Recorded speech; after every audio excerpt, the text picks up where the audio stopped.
Hey guys, tonight we're stepping into the origin story of the most recognizable drink on the planet, and it is considerably stranger, darker, and more pharmacologically interesting than the polar bear ads would have you believe.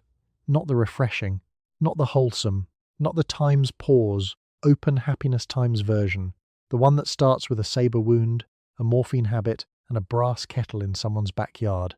If a strange true story is the kind of thing that helps you drift off, the like and subscribe buttons are right there. No pressure. Only reach for them if the mood takes you. Whoever sent this topic in, thank you. Sincerely. You have unusually good instincts, which is a little funny, given that the original product once advertised itself as a cure for hysteria, and I promise I am not inventing this, a wonderful invigorant of the sexual organs. Drop a comment telling me where you're listening from and what time it is for you. Somewhere out there it's 2 a.m. and someone is wide awake with a glass of something fizzing beside them, which tonight feels about right. Dim the lights, turn on a fan, get comfortable, and pull the blanket up. Maybe don't reach for a cold Coke right now, or do, knowing it still technically contains a processed derivative of the same leaf we're about to talk about. Have you ever wondered what was actually in Coca-Cola the first time someone ordered one? Why did a pharmacist with a war injury accidentally invent one of the most profitable products in human history? Could you have walked into a drugstore in 1886 and bought something that was 99% pure cocaine for a quarter, just sitting there next to the cough drops, the Pope, his personal flask? What exactly did Frank Robinson think he was naming?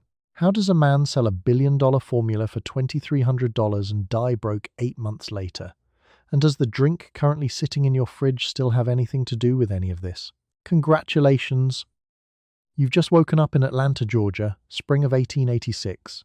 The air smells like red clay, coal smoke, and something sweet and chemical and vaguely medicinal drifting from a backyard on Marietta Street. A brass kettle is boiling over a small fire, and the man stirring it looks like he hasn't slept, has a dull ache in his left side that never fully left after 1865, and genuinely believes he is about to cure something. Good luck. You are 54 years old, and the wound across your chest has not stopped speaking to you since a cavalry sabre opened it at Columbus in 1865. The doctors gave you morphine then, the way doctors gave everyone morphine, and the morphine stayed. It is in your blood now, a debt that compounds daily. You are a pharmacist in Atlanta, and you spend your working hours bent over a bench, grinding and steeping and measuring, looking for the one thing that might let you put the needle down. You have not found it yet. Your name is John Stith Pemberton.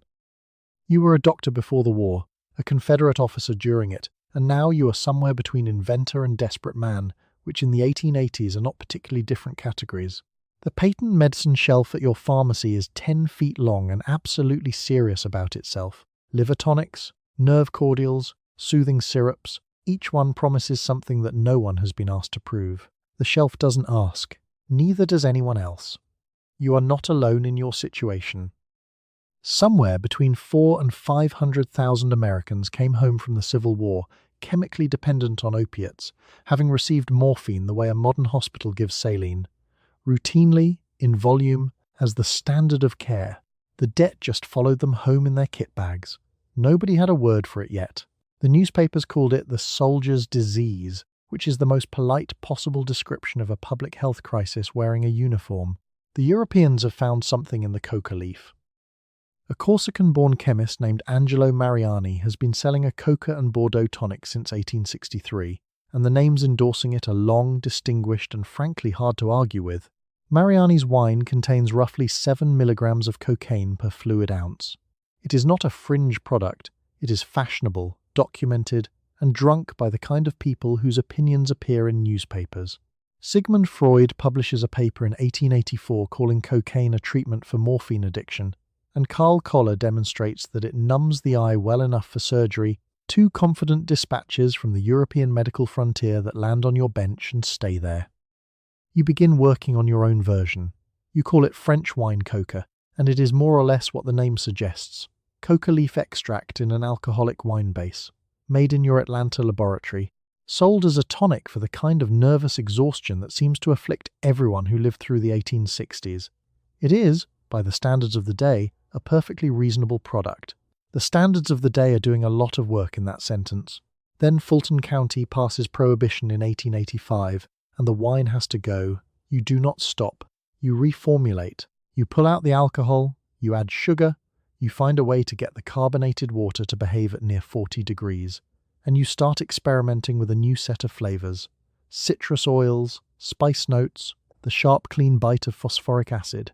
A three-legged brass kettle steams in your backyard on Marietta Street. Your neighbors can smell caramel and something botanical, sharp, and faintly chemical that they can't quite name. They do not ask. This is Atlanta in 1885. Everyone has a project. Your bookkeeper, Frank Robinson, suggests a name. Coca, for the leaf. Coca, cola, for the cola nut from West Africa, which adds caffeine and a faint bitterness and rounds out what the coca does. Robinson writes it down. The logo survives intact to this day. You sell medicine in a country that has decided not to ask what is in it.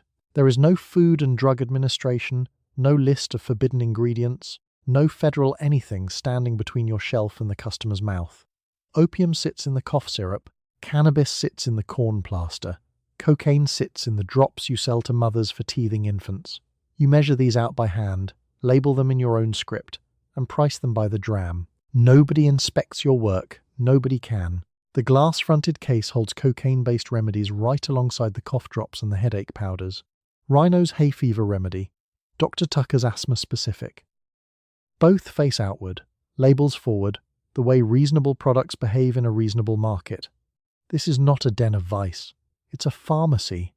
The distinction matters only slightly in 1886. The customer who walks in isn't looking for trouble. She has a headache. He has hay fever. The child has a cough that has lasted 3 weeks and everyone is tired. The bottles on your shelf promise relief in plain language. No small print, no disclaimer, no asterisk routing anyone to a second page. Patent medicines of this era read less like drug labels and more like letters from a very optimistic friend. Valuable brain tonic, one says. Cure for all nervous affections. The label doesn't argue, neither does the customer. The labels are hand-lettered by a man named Silas, who has opinions about ink, weight, and spacing, and the correct way to fill a line. He presses each sheet flat with a bone folder after printing, sets it to dry on a board near the back window, and stacks the finished bottles facing forward with a small, satisfied adjustment before moving to the next row. The shelf does not look like chaos. It looks like authority. The coca leaf extract arrives at the mixing room as a dark, tarry concentrate in plain metal cans, smelling faintly of something herbal and slightly chemical that you can't quite place.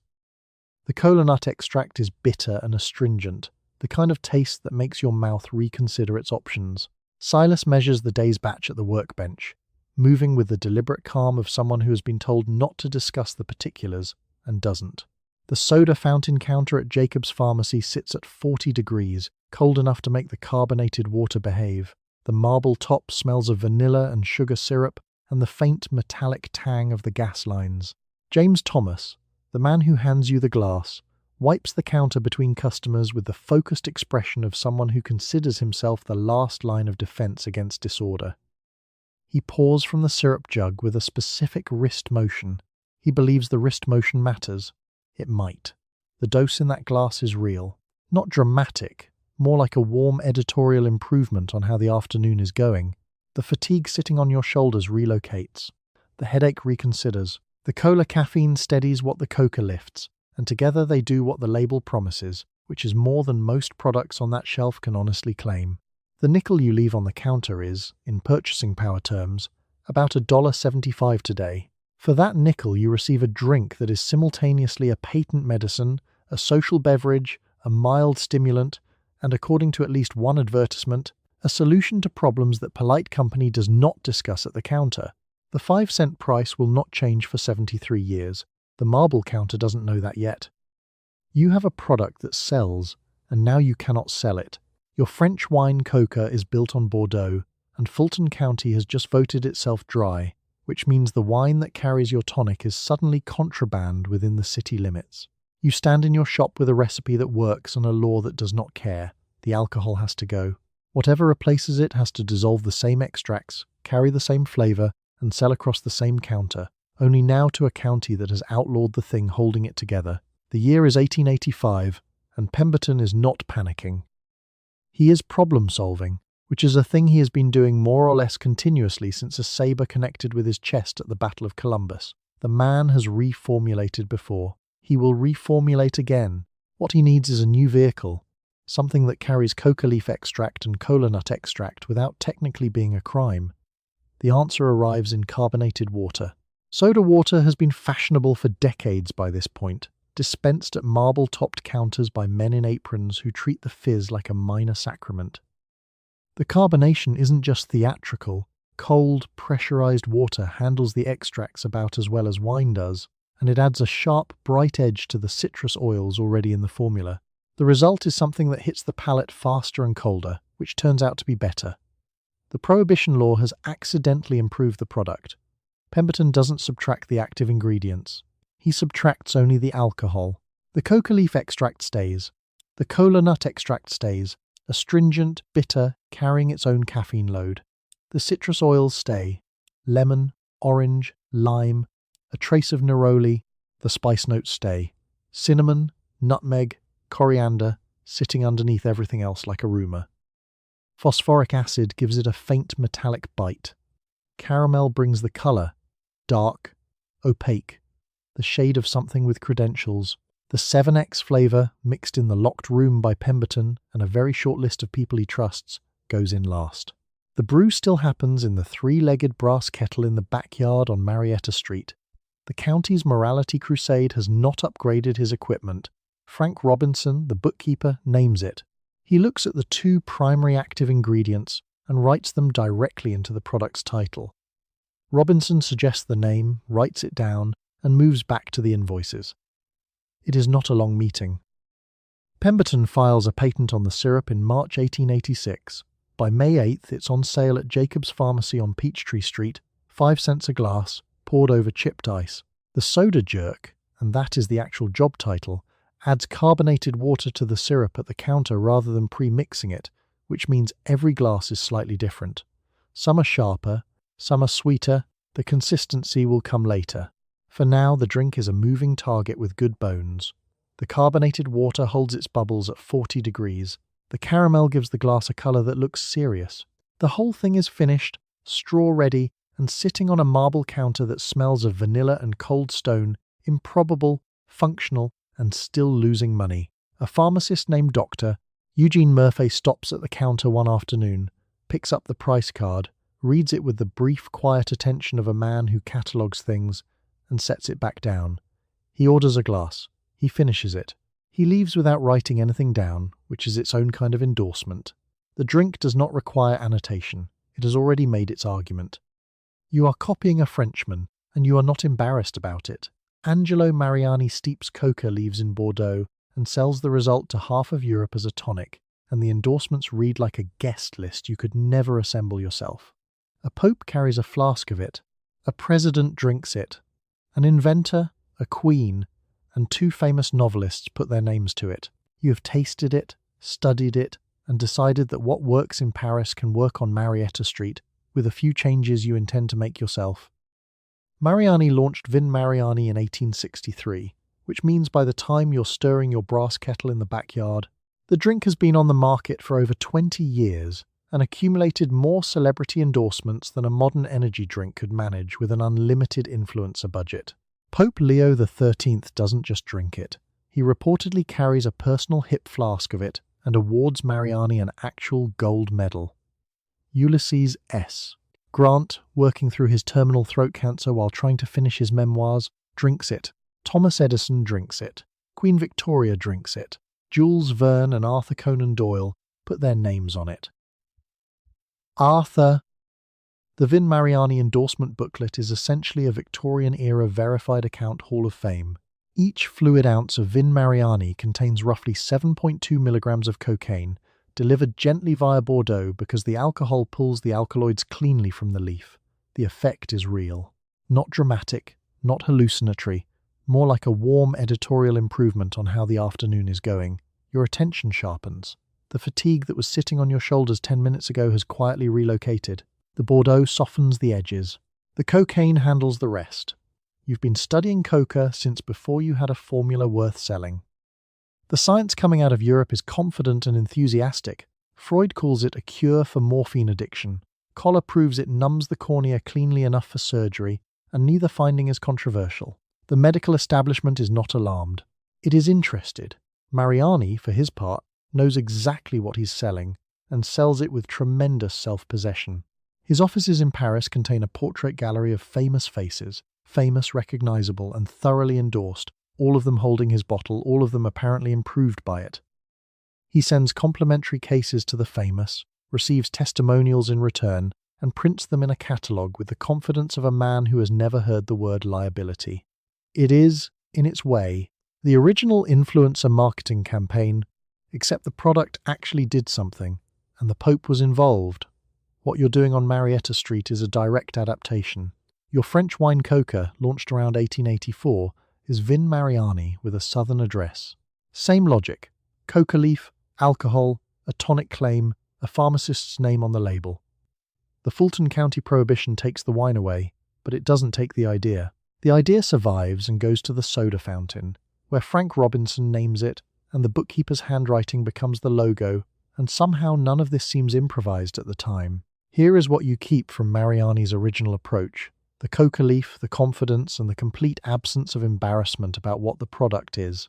What you change: the Bordeaux becomes carbonated water, the 7.2 milligrams becomes somewhere between 3.5 and 9 depending on the batch, and the papal endorsement is replaced by a marble soda counter and a glass of chipped ice. A pope recommending a drug tonic is, in retrospect, a difficult thing to follow. You do not try. You charge a nickel instead. You read the medical journals the way other men read scripture, and right now the journals are in love. A young Viennese doctor named Freud has published a paper calling cocaine a cure for fatigue, for melancholy, for the morphine habit you carry in your own veins. A colleague of his has dripped it into a patient's eye and performed surgery with no pain at all. The profession is convinced it has found something close to a miracle. You have no reason yet to doubt them, and every reason, bent over your bench, aching, to hope they are right. Freud's paper is called Über Coca. It is 60 pages long and reads, in several passages, like a man writing a love letter to a powder. He describes the sensation of cocaine as a sudden warmth beginning in the lips, spreading outward, the darkness of fatigue simply lifting. He recommends it for morphine withdrawal, for neurasthenia, for depression, for seasickness. He takes it himself and writes home about it cheerfully. The paper is not fringe literature. It is cited, reprinted, and treated with the seriousness of a surgical text. Carl Koller is the colleague who dripped cocaine into the eye. His finding, that the cornea can be rendered temporarily insensible, is a genuine breakthrough, the first workable local anesthetic in history. Before Koller, eye surgery required restraining a conscious, screaming patient by main force. After Koller, it requires a dropper and a few minutes. He announces his results in September 1884 at a conference in Heidelberg. He cannot attend in person because he doesn't have the money for the train. A friend reads the paper aloud for him. The friend gets a standing ovation. Cocaine, at that moment, is not a vice. It is a revolution in medicine, and the revolution has been achieved by a man who had to mail his discovery to a conference because he couldn't afford the ticket.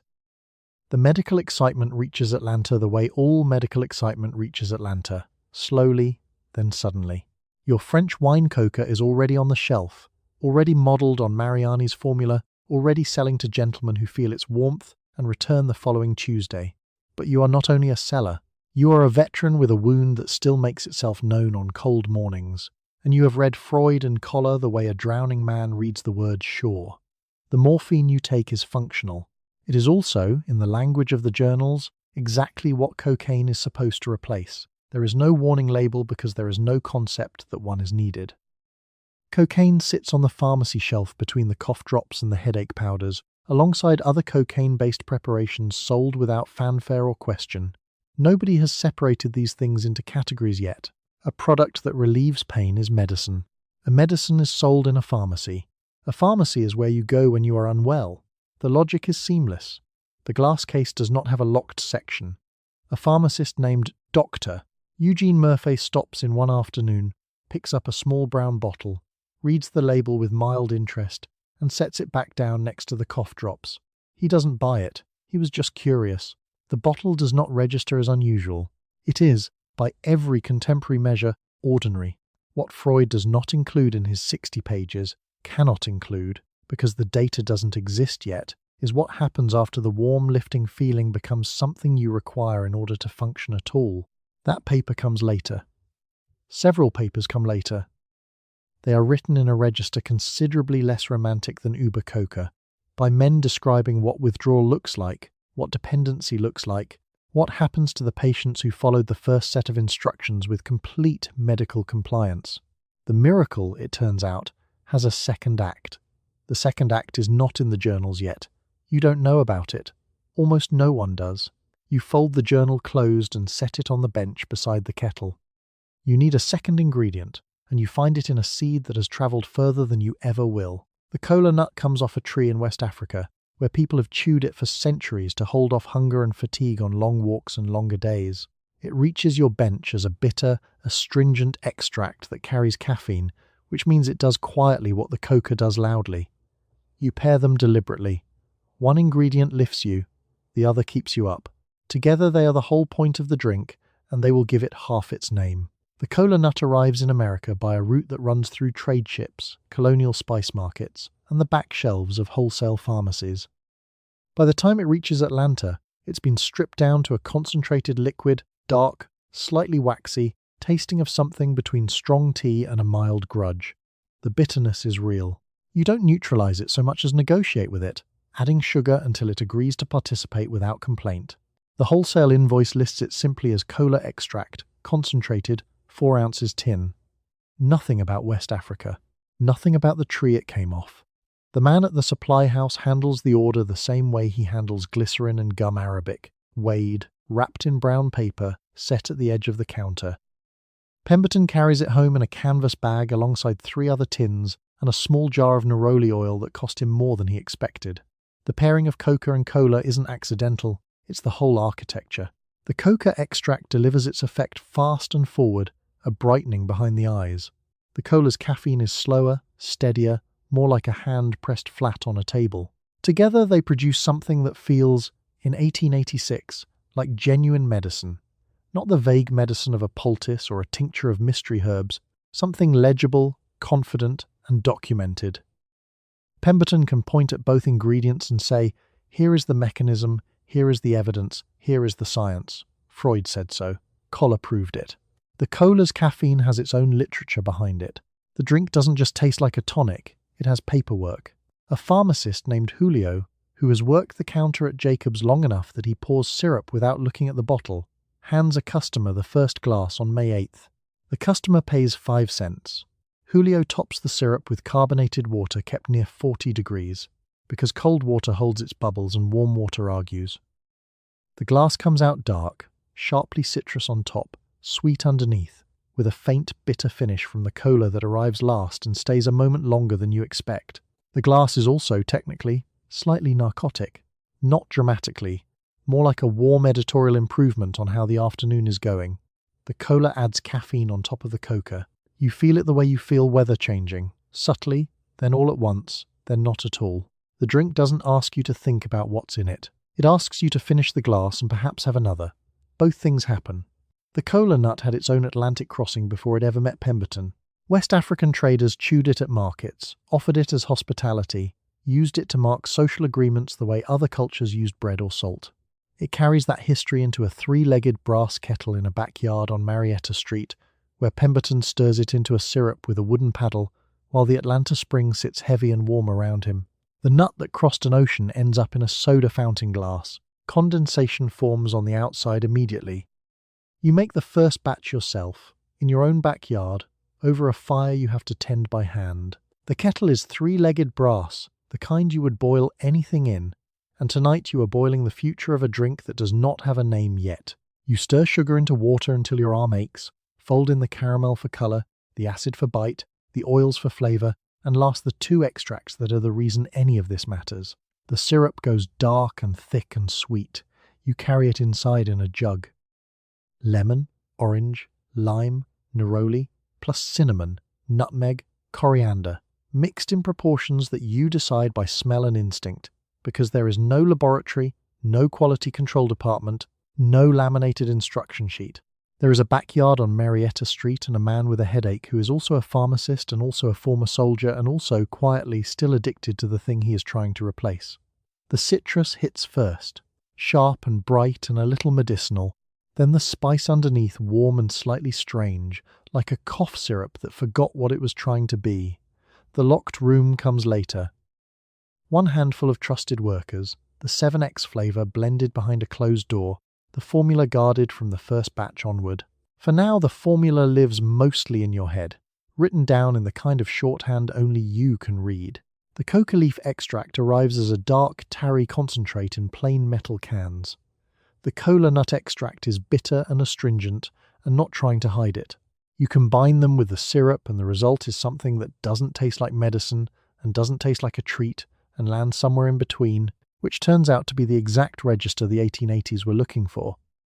A soda jerk named Willis Venable at Jacob's Pharmacy takes your 5-gallon jug and mixes it behind a marble counter that smells of vanilla and cold water and sugar, kept near 40 degrees, so the bubbles stay in the glass long enough to matter.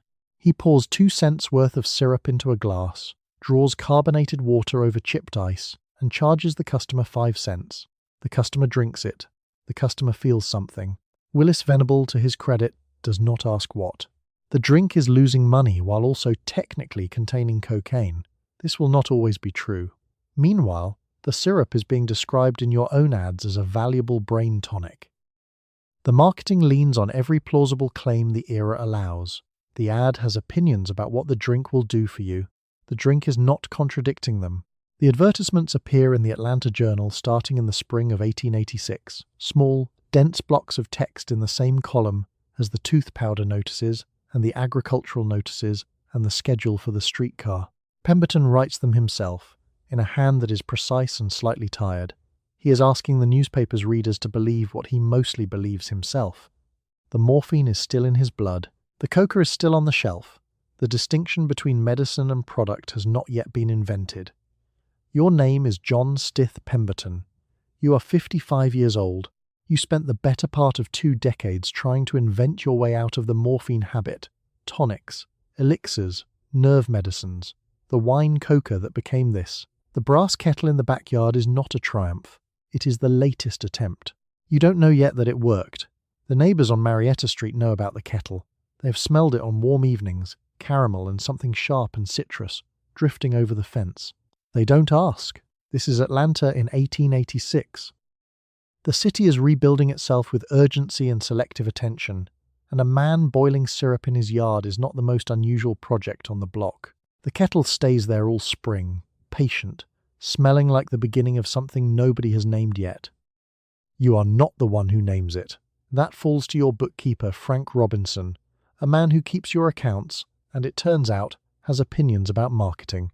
He looks at your 2 ingredients, the coca leaf and the cola nut, and decides the drink should simply say what it is. He wants both words to start with the same letter, because he thinks it will look better in print. Then he picks up a pen and writes the name in a looping Spencerian hand, the script you will still recognize on a bottle a century and a half from now. Spencerian script is the penmanship style of the 1880s, fluid, slightly theatrical, designed for business correspondence at a time when your handwriting was your professional reputation. Robinson has good handwriting. He knows it. He writes the 2 words with the particular confidence of a man who has just solved a problem no one realized needed solving. The logo is not designed. It is written, once, and then kept forever, because nobody ever thought of a better one.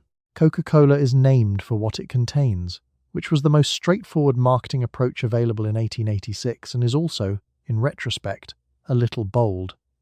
The coca leaf is in there. The cola nut is in there. The cocaine and the caffeine are in there.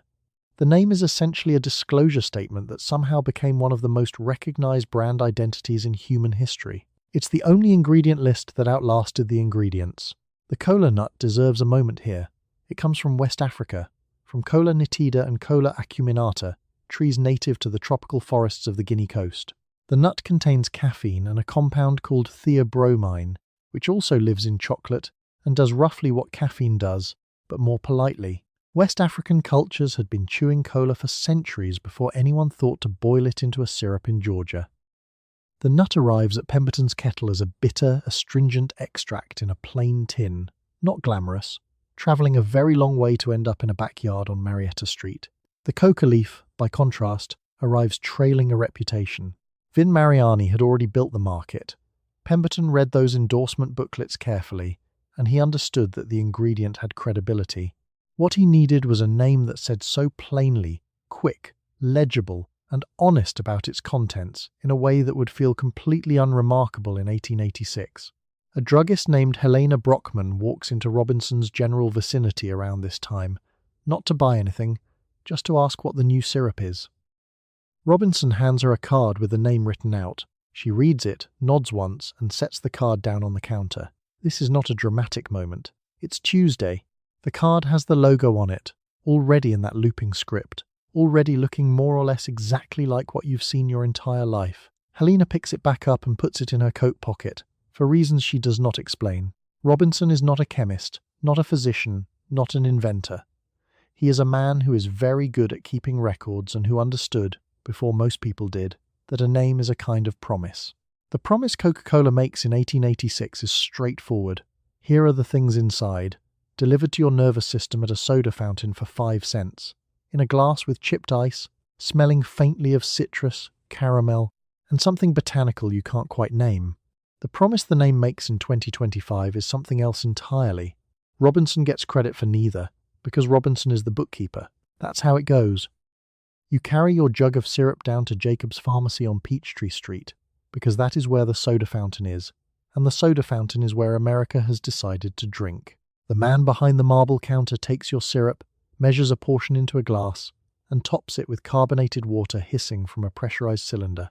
He hands it across for 5 cents. Someone lifts it, drinks it, and sets the glass back down. That is the entire ceremony. The first glass of Coca-Cola ever sold leaves no record of what the buyer thought. The date is May 8, 1886. The marble counter is cold and faintly sticky. The room smells of vanilla, sugar syrup, and the metallic tang of carbonated water kept near 40 degrees so the bubbles behave.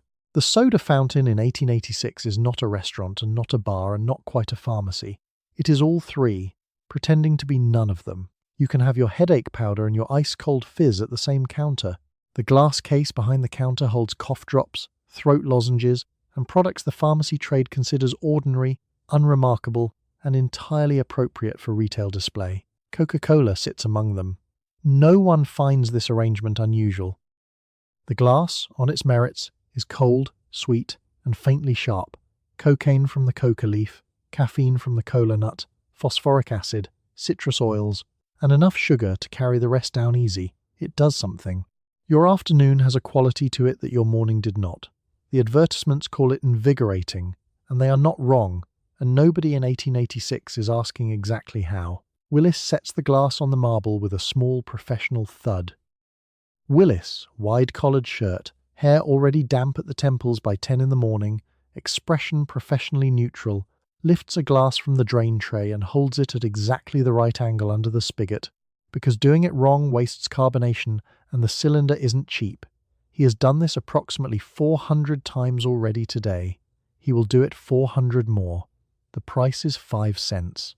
For now, in 1886, 5 cents is just 5 cents. The math, however, is already not working. Pemberton averages 9 glasses a day in year 1. 9 glasses at 5 cents each is 45 cents in daily revenue.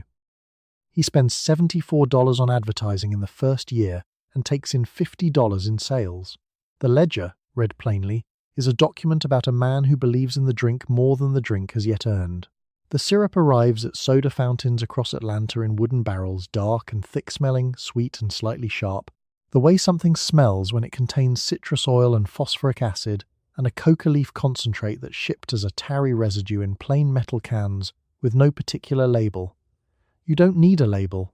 Everyone knows what it is. The pharmacist measuring it into your glass has his own opinions about the blend. Early Coca-Cola is not standardized the way the modern version is. It is sharper, more angular, more alive, with a spice note that lingers, and the level of everything in it varies by who made the batch and how they were feeling that morning. The ceremony, such as it is, costs a nickel and takes 30 seconds.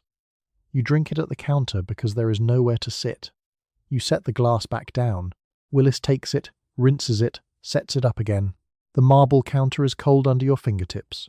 Outside on Peachtree Street, Atlanta in 1886 is loud and dusty and very much not thinking about what it has just been served. You work the fountain now, and the fountain has rules. 1 part syrup, 5 parts soda water, always, every glass, no improvising, because the ratio is the recipe, and the recipe is the whole business. You pull the lever, you watch the water rise, you read the colour of the pour. The syrup arrives in wooden barrels and waits in the back, dark and patient. Customers lean on the marble and wait too, because a fountain drink is not something you take away. It is something you stand at the counter and finish while it is still cold. The morning is slow. You wipe the marble down twice before anyone comes in. Not because it needs it, but because a clean counter is the one part of the day you control. The marble is cold under your palms at this hour, cold enough to ache if you lean too long, and it holds that cold the way good marble does, like it's proud of it. The cylinder hisses faintly in the back. The barrel of syrup sits where it always sits, dark, sweet, and faintly impatient, sighing out a little citrus every time the door opens and the draft reaches it. Your first customer orders, without looking up from his newspaper, drinks half the glass in one motion, and sets it down with the small, grateful sigh of a man whose headache has just agreed to negotiate. You take his nickel. You rinse the glass. You set it back on the drain tray, lip down, the way you were taught, and you do not think about it again.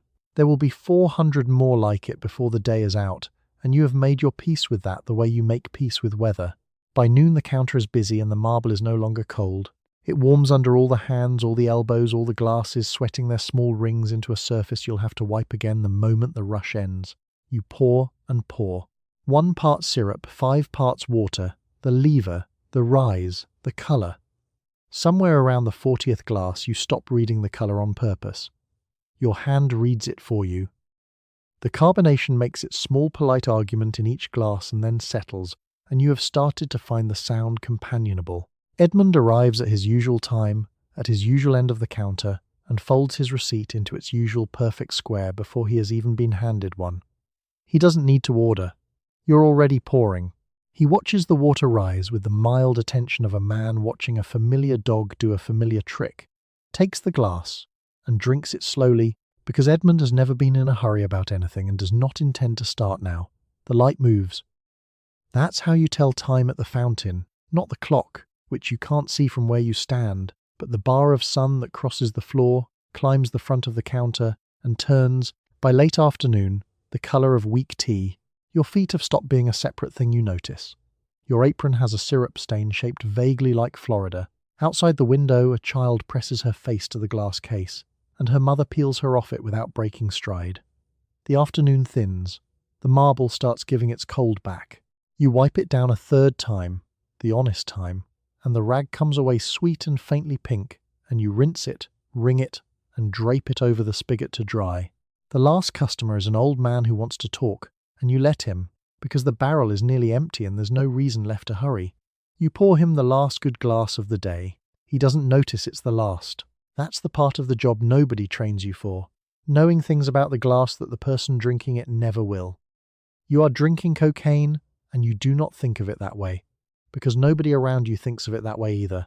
A single glass carries somewhere between 3 and 9 milligrams of it, drawn out of the coca leaf along with everything else. It is a real dose and an active one, absorbed slowly through the gut rather than rushed anywhere, which means the lift is gentle and the bite is mild. You finish your glass, feel a little brighter, and walk back into your afternoon. The word that would later frighten everyone is, for now, just an ingredient, 3 to 9 milligrams. A modern recreational line runs somewhere between 20 and 100 milligrams, depending on the enthusiasm of whoever's doing the measuring. Your glass of Coke sits well below that, closer to the low end of what a coca leaf tea would deliver. It isn't a rush. It isn't even a buzz, exactly. It's more like someone quietly turned the ambient volume of your afternoon up by 10%. You're not impaired. You're just slightly more interested in finishing your errands. The coca leaf arrives at the syrup house as a dark, tarry concentrate in plain metal cans, bitter and dense, and smelling of something between strong tea and a forest floor that made a poor decision. It doesn't look like a drug. It doesn't look like anything. A woman named Dorothea, who handles inventory at a regional syrup depot, marks it on her ledger next to citrus oil and caramel colouring, then slides the cans onto a shelf between them. She doesn't pause. There's no pause to be made. The cola nut brings the caffeine, and there's more of it than the coca contributes pharmacologically. The cola nut comes from West Africa, where it's been chewed for centuries as a stimulant and a social offering, passed at ceremonies, shared before negotiations, the original meeting agenda in nut form. Its extract arrives bitter, astringent, and entirely uninterested in being pleasant, the part of the flavour that bites back when the citrus oils try to be charming. Together they produce something the label calls a brain tonic, and your body calls slightly more functional than it was 20 minutes ago. Of course, the cola nut and the coca leaf aren't alone in the glass. They're carried inside a solution of sugar, water, caramel, phosphoric acid, and a locked arrangement of citrus and spice oils that nobody fully accounts for in public. The 7X flavour sits at the centre of the whole operation like a small, well-dressed secret. You can taste something in early Coke that doesn't quite name itself, sharper than the modern version, more angular, like the drink hasn't decided yet how agreeable it wants to be. The coca and cola don't announce themselves. They just show up and do their jobs quietly, which is more than can be said for the phosphoric acid. The glass costs a nickel, which is roughly what a cup of coffee runs in 1886, which is a price point that says, this is ordinary, this is Tuesday, this is not an event. You don't dress up to have a Coke. You have one because you walked past Jacob's Pharmacy and it was warm and the marble counter was cool and the carbonation made a sound like a small, polite argument. The nickel will hold for a very long time. Nobody in 1886 is thinking about that yet. You don't reach for anything stronger. You have your Coke. You set the empty glass back on the marble counter, and the fountain clerk rinses it without looking up, and you step out into the Atlanta afternoon a fraction more alert than you stepped in. You sell the drink as medicine, because in 1886 that is simply how a drink like this is sold. The advertisements call it a brain tonic. They promise it will lift your sick headache, settle your nerves, steady your hysteria, and chase off your melancholy. One of them, with a straight face, recommends it as an invigorant of the sexual organs. You make these claims in print and on signage and nobody stops you, because there is no law yet that says a tonic has to do what its label promises. The label promises a great deal. The competition is not shy either. Lydia Pinkham's vegetable compound cures female complaints. Dr. Kilmer's swamp root cures kidney trouble. Peruna cures catarrh, which is a word that means whatever your catarrh needs to mean today. These bottles line the same shelves as your syrup, wearing the same confident typography, making the same sweeping guarantees in the same calm voice. Nobody is lying. Exactly. Nobody is telling the truth either. The market has not yet developed opinions about the difference. The ad copy is efficient. A brain tonic that cures sick headache and neuralgia is a reasonable enough claim. The caffeine and cocaine together do, in fact, address headache with some efficiency. But hysteria and melancholy are doing a lot of work in that sentence. Hysteria is a medical diagnosis in 1886, applied to women who feel too many feelings in a row. Melancholy is applied to everyone else. Between the two categories, the entire adult population qualifies. You have, in effect, marketed a quick, cheap and mildly narcoticized tonic to every person who has ever had a bad afternoon, which is basically all of them. Martha Covington, a regular at Jacob's Pharmacy on Peachtree Street, hands over her nickel with the focused resolve of someone settling a medical bill. She asks the soda jerk if it's better for nerves, for headache, or for the low, vague exhaustion that isn't quite either. He says both. She nods, the way people nod at a doctor who has confirmed something they already suspected. She takes the glass, drinks half of it in one go, and sets it back on the marble counter with the gentle authority of a woman who has just made an excellent medical decision. The invigorant of the sexual organs claim, for its part, appears once in an 1887 trade advertisement and then quietly disappears from the rotation, not because anyone objected. More because even Asa Candler, who is not a man troubled by overstatement, appears to have looked at that particular sentence and thought, perhaps not every claim needs to be in every ad. The sentence was correct that the drink was stimulating. It was simply being specific in a direction that druggists' wives might find awkward over breakfast. The competition on that same shelf is running comparable copy. Lydia Pinkham's vegetable compound promises to cure female complaints, which in practice means whatever ailment a woman doesn't want to describe in a doctor's office. Doctor. Kilmer's swamp root promises kidney trouble. Peruna promises catarrh, which can mean whatever it needs to mean today. The typography across all these labels is the same. Calm, authoritative, slightly formal, the voice of a gentleman who has personally confirmed the results. Nobody is lying, exactly. Nobody is telling the truth either. The market in 1886 has not yet developed strong opinions about the difference between those two positions. Back in Atlanta, Pemberton himself is running the same ad campaign he always runs, the one promising a cure for everything and a relief for most things, and he is doing it while still addicted to the morphine he invented the drink to replace. He drinks his own tonic. It does not cure his morphine addiction, because it was never going to cure his morphine addiction. The dose is too modest and the mechanism is entirely wrong. But he sells it as a cure anyway, with the particular conviction of a man who needs the thing he's selling to be true. The label promises a great deal. Pemberton believes every word of it. You are dying, and you need money now, not later, so you begin selling the thing you built in pieces. Your health is failing, the morphine still owns you, and the drink that will one day be worth more than entire industries is, to you, an asset to be liquidated against this month's debts. You sign away a third here, a third there, to whoever has cash in hand. You do not hold out for a better price, because you do not have the time or the strength to wait for one. The buyers can see that as plainly as you can. The transactions happen between 1887 and 1891, and they're messy. Pemberton doesn't sell the formula in one clean exchange. He sells it in fragments, to multiple people, in overlapping, contradictory, and occasionally incompatible agreements that will take years to untangle. A man named Woolfolk Walker and his partner get a piece. Then Pemberton's own son, Charlie, gets a piece.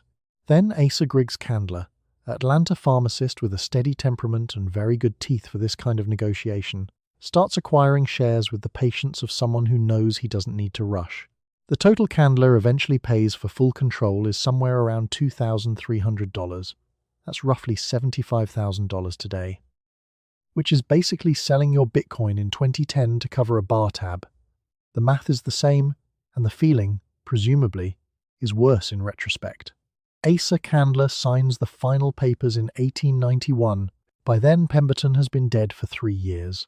He died on August 16, 1888, in Atlanta, broke, in pain, still morphine-dependent, having handed away a future he couldn't see. He was 57. The obituaries are polite. They mention his service, his pharmacy career, his contributions to the city. They do not mention that he spent 2 decades trying to cure himself of a wound the war gave him, built something genuinely remarkable while doing it, and sold it for less than a used piano. The Atlanta Constitution runs a short notice. No one who reads it understands what has just been transferred. Candler is a different kind of person entirely. Where Pemberton was a dreamer with a kettle and a notebook, Candler is an operator with a ledger, and no sentiment about the ledger. He incorporates the Coca-Cola Company on January 29, 1892. He trademarks the name. He standardizes the syrup. He begins distributing free drink coupons, eventually about 8.5 million of them between 1894 and 1913, which is a calculated act of introduction at scale. Get the taste into everyone's mouth first, worry about charging for it after. He writes every distribution agent by hand and expects a response by return post. The agents learn not to be slow. A druggist named Mr. Elmore accepts a stack of Candler's branded tin trays and a clock with the Coca-Cola script printed across its face. He hangs the clock where his customers can see it. He doesn't think of this as advertising. He thinks of it as furniture. The distinction will never quite resolve itself in his mind, which is more or less the point. The tray sits on his counter for 11 years. He never thinks about it. That is the entire measure of its success. Pemberton never saw any of it. He signed the documents, took the money, and spent what little time remained trying to manage a pain that had started at the Battle of Columbus and never fully stopped. The drink went on without him the way most things go on, indifferently, profitably, without looking back.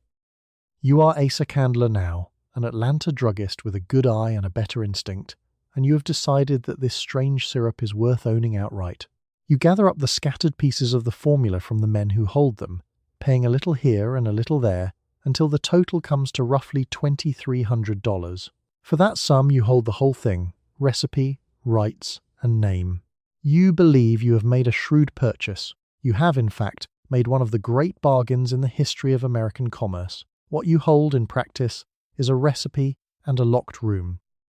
A handful of trusted workers measure out citrus oils, sharp, precise, and allocated in quantities that nobody writes down in a single place, because that would be trusting paper more than people. The 7X flavor, the proprietary blend that makes the drink taste like itself and not like something else, goes into a separate container. The container goes into a locked room. The locked room has opinions about visitors. By 1892, you've incorporated the Coca-Cola Company, and the machinery starts. Merchants who stock the syrup receive branded clocks, serving trays, and lithograph calendars featuring women in high collars looking refreshed. The calendars alone could paper a small house. They do, in many cases, paper a small house. Meanwhile, Coca-Cola is not sitting on the shelf alone. A druggist named Cora sets a glass-fronted case near the register. On one shelf, Coca-Cola syrup, poured over chipped ice and charged water at the marble counter for a nickel. On the shelf directly below, a bottle that has been there as long as the Coca-Cola syrup and costs 5 times as much. Cora keeps both dust-free with the same cloth. There is no shelf designated for products that require a second thought. In 1894, a second thought hasn't been formally requested yet. A brain tonic, a cure for nervous affections. The claims cover enough ground that most of Atlanta qualifies as a potential patient. The earlier, more specific version of the copy has been quietly set aside. What remains is broad enough to be unobjectionable and specific enough to suggest actual relief.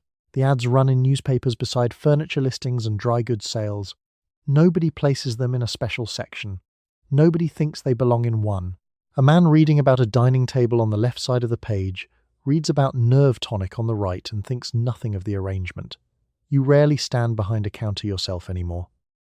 You work in meetings, in correspondence, in the steady accumulation of distribution agreements, soda fountains north of Atlanta, then north of Georgia, then north of everything you originally had in mind.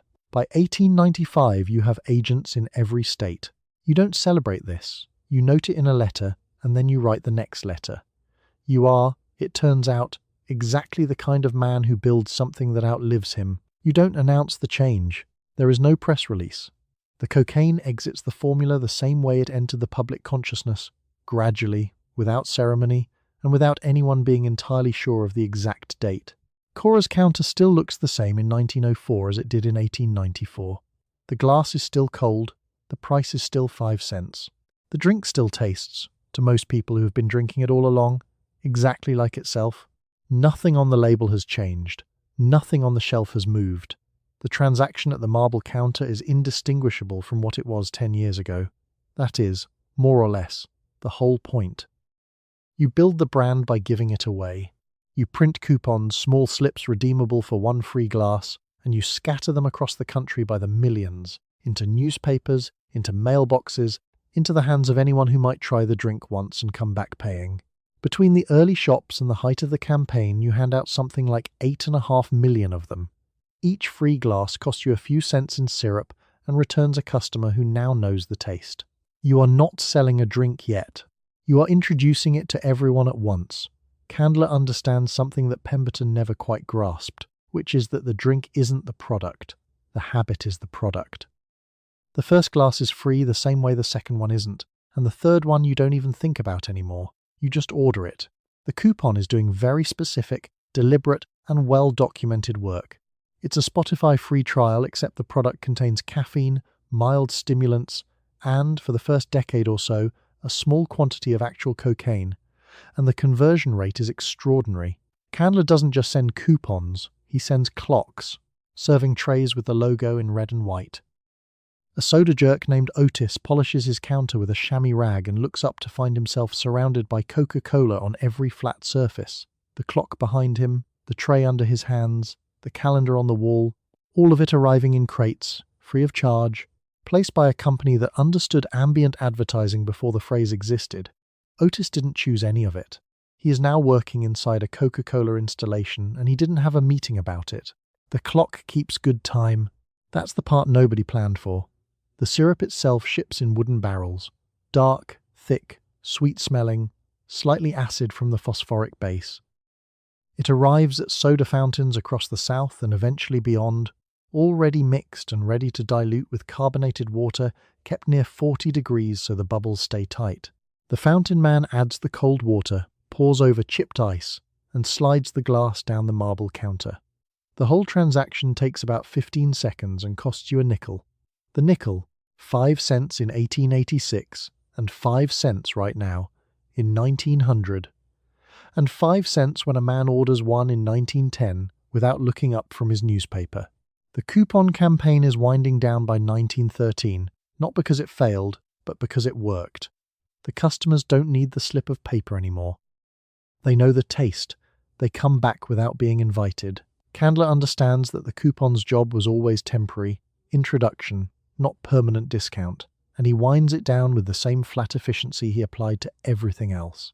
The competition is watching. Coca-Cola, Celery Cola, Cola Ade, each one reaching toward the same basic calculation. If people will pay a nickel for Coca-Cola, they might pay a nickel for something with a similar-looking name. Candler sues them with the same energy he distributes coupons, relentlessly, at scale, without apparent emotion. The imitators mostly disappear. The ones that survive long enough to be noticed are usually the ones that backed away from the name before the lawyers arrived. By 1913, the coupon campaign winds down, not because it stopped working, but because it had already worked. 8.5 million free glasses have been poured. The customers are no longer new, they know the taste. They come back without the slip of paper in their hand. The brand is in place, and it doesn't need introduction anymore. You put the name everywhere a name can go, not just on the syrup barrels and the fountain signs, but on clocks, calendars, serving trays, urns and posters, objects a merchant will hang on his wall and keep for years because they are useful and which happen to carry your script while they hang there. You ship these out alongside the product, so that walking into a drugstore anywhere in the country means walking into a room that has already said the word to you before you order. The merchant keeps the clock for years, and for years it keeps saying your name. You don't call this advertising. You call it infrastructure. The tray under the glass, the calendar on the wall, the clock above the register, none of them ask the customer to buy anything. They just exist, quietly, patiently, permanently, the way wallpaper exists. Except wallpaper doesn't have a logo. You're not selling to anyone in particular. You're making sure that wherever a person happens to look, the word is already there before they thought to want it. The clocks keep running either way. Frank Robinson, bookkeeper, chose Spencerian script, the elegant, slightly formal cursive that Victorian commercial correspondents considered the mark of seriousness. The letters tilt forward at exactly the angle a confident person's handwriting tilts. Robinson drew it by hand. It has not materially changed in over 100 years. A bookkeeper's handwriting is currently worth several $1 billion. Frank Robinson received a modest salary. You count the orders going out by the crate, not bottles of syrup, but clocks and trays and calendars, shipped to men who never asked for them and will keep them for a decade. You are not buying space in a newspaper anymore. You are furnishing the country's drugstores one wall at a time and letting the furniture do the talking. Here's the thing you understand that Pemberton never quite managed. The medical claims are a ladder you kick away once you're high enough. You don't need to keep selling the drink as medicine once the name is everywhere. The clock sells it. The tray sells it. The woman on the poster in the fox fur stole, holding the glass with 2 fingers, sells it. She isn't sick. She isn't being cured of neuralgia. She simply appears to be enjoying herself, which is a considerably more scalable marketing position than relieves hysteria. A soda jerk named Calvin, working the counter at a Decatur Street pharmacy, jacket white, part in his hair aggressively straight, tilts the glass 45 degrees before he carbonates it, the way every trained soda jerk does, to keep the fizz from going flat before it reaches you. The Spencerian script on the glass case behind him is not an ad. It is furniture. Calvin doesn't read it anymore. You do. By the time you're done building it, the brand is not a beverage company in any traditional sense. It is a system of objects, clocks, trays, posters, calendars that have been quietly making the same announcement in rooms across the country for 30 years. Calvin is still standing at that Decatur Street counter. The clock is still keeping time above him. The script on the glass case hasn't changed. Neither has the price. The formula still has the coca leaf extract in it. The cocaine quietly departed around 1903. Without fanfare, without announcement, without a single customer writing in to ask what changed. The drink tastes, to most people, exactly the same. Calvin doesn't know the formula changed. The man who ordered the glass doesn't know either. The clock on the wall keeps the time. It has been keeping the time for 12 years, and the script on its face hasn't faded. You are one of a handful of people permitted to mix the flavor, which means you are one of a handful of people trusted with a secret the company guards like a vault. The blend has a name, 7X, and it is combined in a locked room that most employees will never enter.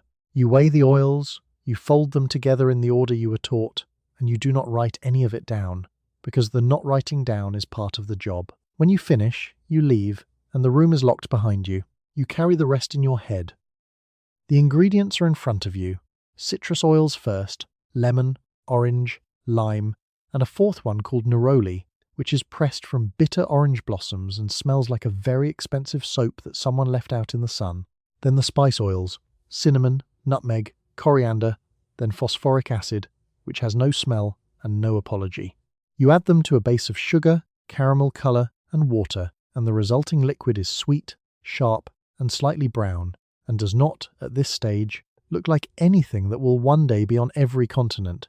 It looks like something steeping. The room smells like a bakery that has made a number of unusual decisions. The coca leaf extract arrives as a dark, tarry concentrate in plain metal cans.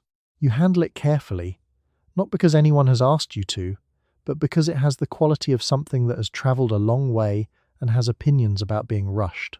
The cola nut extract is bitter and astringent, which is the polite way of saying it tastes like a mild disappointment followed by alertness. Both go into the blend in measured quantities. Neither amount is written down anywhere you can access. The proportions live in the hands of whoever taught you, and in your hands now, and nowhere else. This is, depending on how you feel about institutional memory, either elegant or extremely inadvisable. A clerk named Theodore Hamlin, who has worked here since before the Woodruff sale and wears the same brown vest regardless of season, refills the supply cabinet outside the locked room without comment. He has never asked what the room is for. The room has never explained itself. This is a professional arrangement that suits everyone. The secrecy is practical in the way a good lock is practical. Not dramatic, not decorative, just load-bearing. Other companies have spent decades trying to reverse engineer the formula. Some have come close or said they have, which is a different thing. Dozens of smaller imitators launched and sued and countersued through the 1890s and early 1900s, and Candler went after them with the appetite of someone who has been personally insulted. Most did not survive the paperwork. Kentucky Fried Chicken guards its own flavouring under similar terms. 11 herbs and spices, mixed in a locked room, entrusted to a small number of people who are asked not to be in the same car together. The companies are not related. The logic is identical. A thing worth copying is a thing worth protecting with a certain theatrical gravity, even when the theatrics are also genuinely serious. What the locked room protects is not just a recipe. It's the distance between Coke and everything that could be called Coke-adjacent. The oils and the acid and the mixing order are what make the flavour land the way it does. That particular top note, bright and slightly medicinal, like something that was once meant to cure something and has never entirely lost the ambition. Early batches were sharper than the modern drink, less standardized, more variable, more themselves. The citrus note was stronger. The spice note was louder. Each fountain kept its syrup at a slightly different temperature and poured to a slightly different depth of ice, and so every glass was the same drink twice removed from itself. The formula was fixed. Everything else was a negotiation. The price is still a nickel. For now, you stock a shelf that would in another century get you arrested several times over. Your Coca-Cola syrup sits beside a hay fever remedy that is 99% pure cocaine and sells for $0.25. 2 shelves down is an asthma cure built on cocaine and cannabis together. There are soothing syrups for crying babies that quiet them with opium. You arrange these the way you arrange the cough drops and the headache powders, because to you they are the same kind of thing, products that work, sold to people who want them, with no one suggesting otherwise. Rhino's hay fever remedy sits in the glass-fronted case like a gentleman. No prescription required, no clerk discretion required. $0.25, same as a small bag of lemon drops, and it's yours. The label says hay fever. The label is technically not lying. 25 cents buys you what a modern pharmacist keeps behind triple-locked glass with a DEA registration number and a federal audit trail. Rhinos doesn't have opinions about this.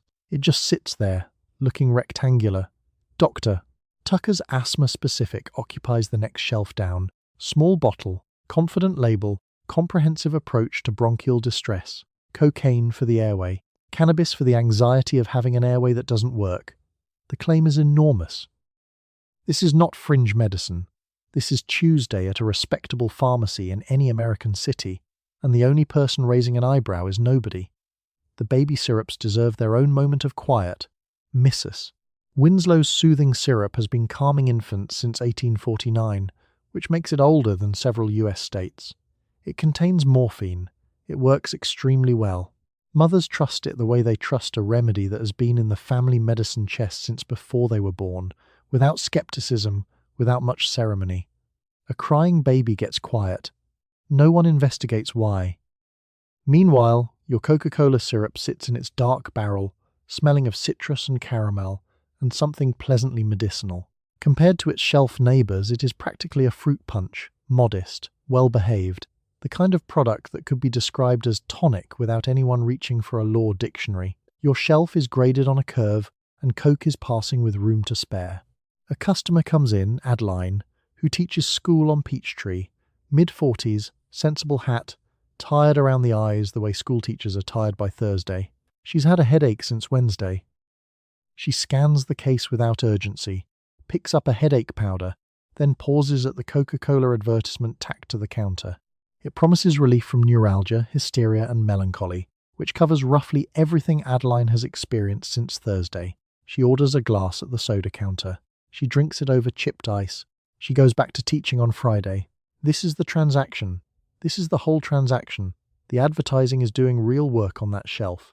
By the late 1880s, Coca-Cola's cards and signs are calling it a valuable brain tonic and a nerve stimulant of genuine repute. The claims are cheerful, unverifiable, and plainly targeted at anyone who has ever experienced a headache, a low mood, or a Tuesday. Nobody requires the company to demonstrate the mechanism. The label says it works. The label has confidence. The shelf is going to change, though it won't announce the change. Slowly, a murmur from Harvey Wiley's office in Washington, a story in a New York newspaper with a very specific headline, a vote in Congress on a December afternoon in 1914. The products will disappear one by one, in roughly the order they were most convenient to target. But right now the shelf is fully stocked, the syrups are labelled with confidence, and the only thing anyone finds troubling about the hay fever remedy is that pollen season is short and the remedy is not. You spend a surprising amount of your time in court, because a name that sells is a name that gets stolen. Up and down the country, other men are bottling sweet brown syrups and calling them things designed to be misread on a shelf. Coca-Cola, Caracola, Cola-Coca, a dozen near misses hoping a tired customer won't look twice. You sue them. You sue most of them.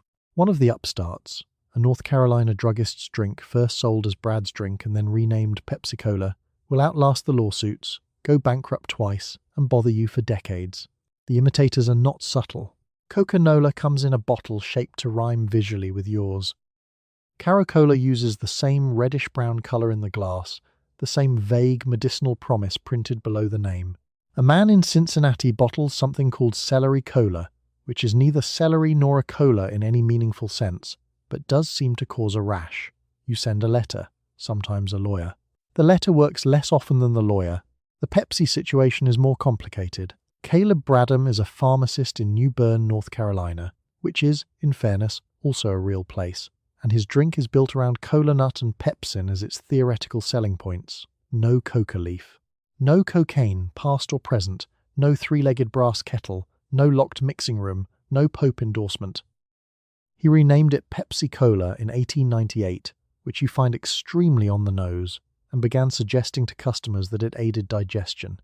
Pepsi goes bankrupt in 1923, then again in 1931. Both times it gets back up. You find this unreasonably persistent behaviour in something you've already beaten twice. Meanwhile, the lawsuits pile up with the administrative cheerfulness of a filing cabinet that has decided to become load-bearing. You're suing over the name. You're suing over the script. You're suing over the bottle shape, the colour of the label, the general impression a tired person gets when they squint at a pharmacy shelf from 4 feet away. Asa Candler, who is running the company now with the focused energy of a man who was born for trademark litigation, keeps a legal team on something approaching permanent retainer.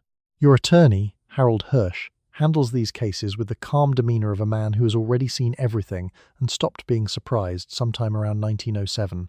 You are suing companies for using the word cola. The courts are not always sympathetic to this position because cola is, technically, a nut, a West African nut, traded since before anyone here was born. It was a nut before you arrived. It will continue to be a nut after you leave. Several judges make versions of this observation from the bench, with the tone of men genuinely enjoying themselves. You continue filing anyway, which is the correct business decision even when it is not the most philosophical one. The free drink coupons are part of the defense strategy. Between 1894 and 1913, Candler distributes roughly 8.5 million of them, a number large enough that at some point the coupon becomes less an advertisement and more a unit of local currency.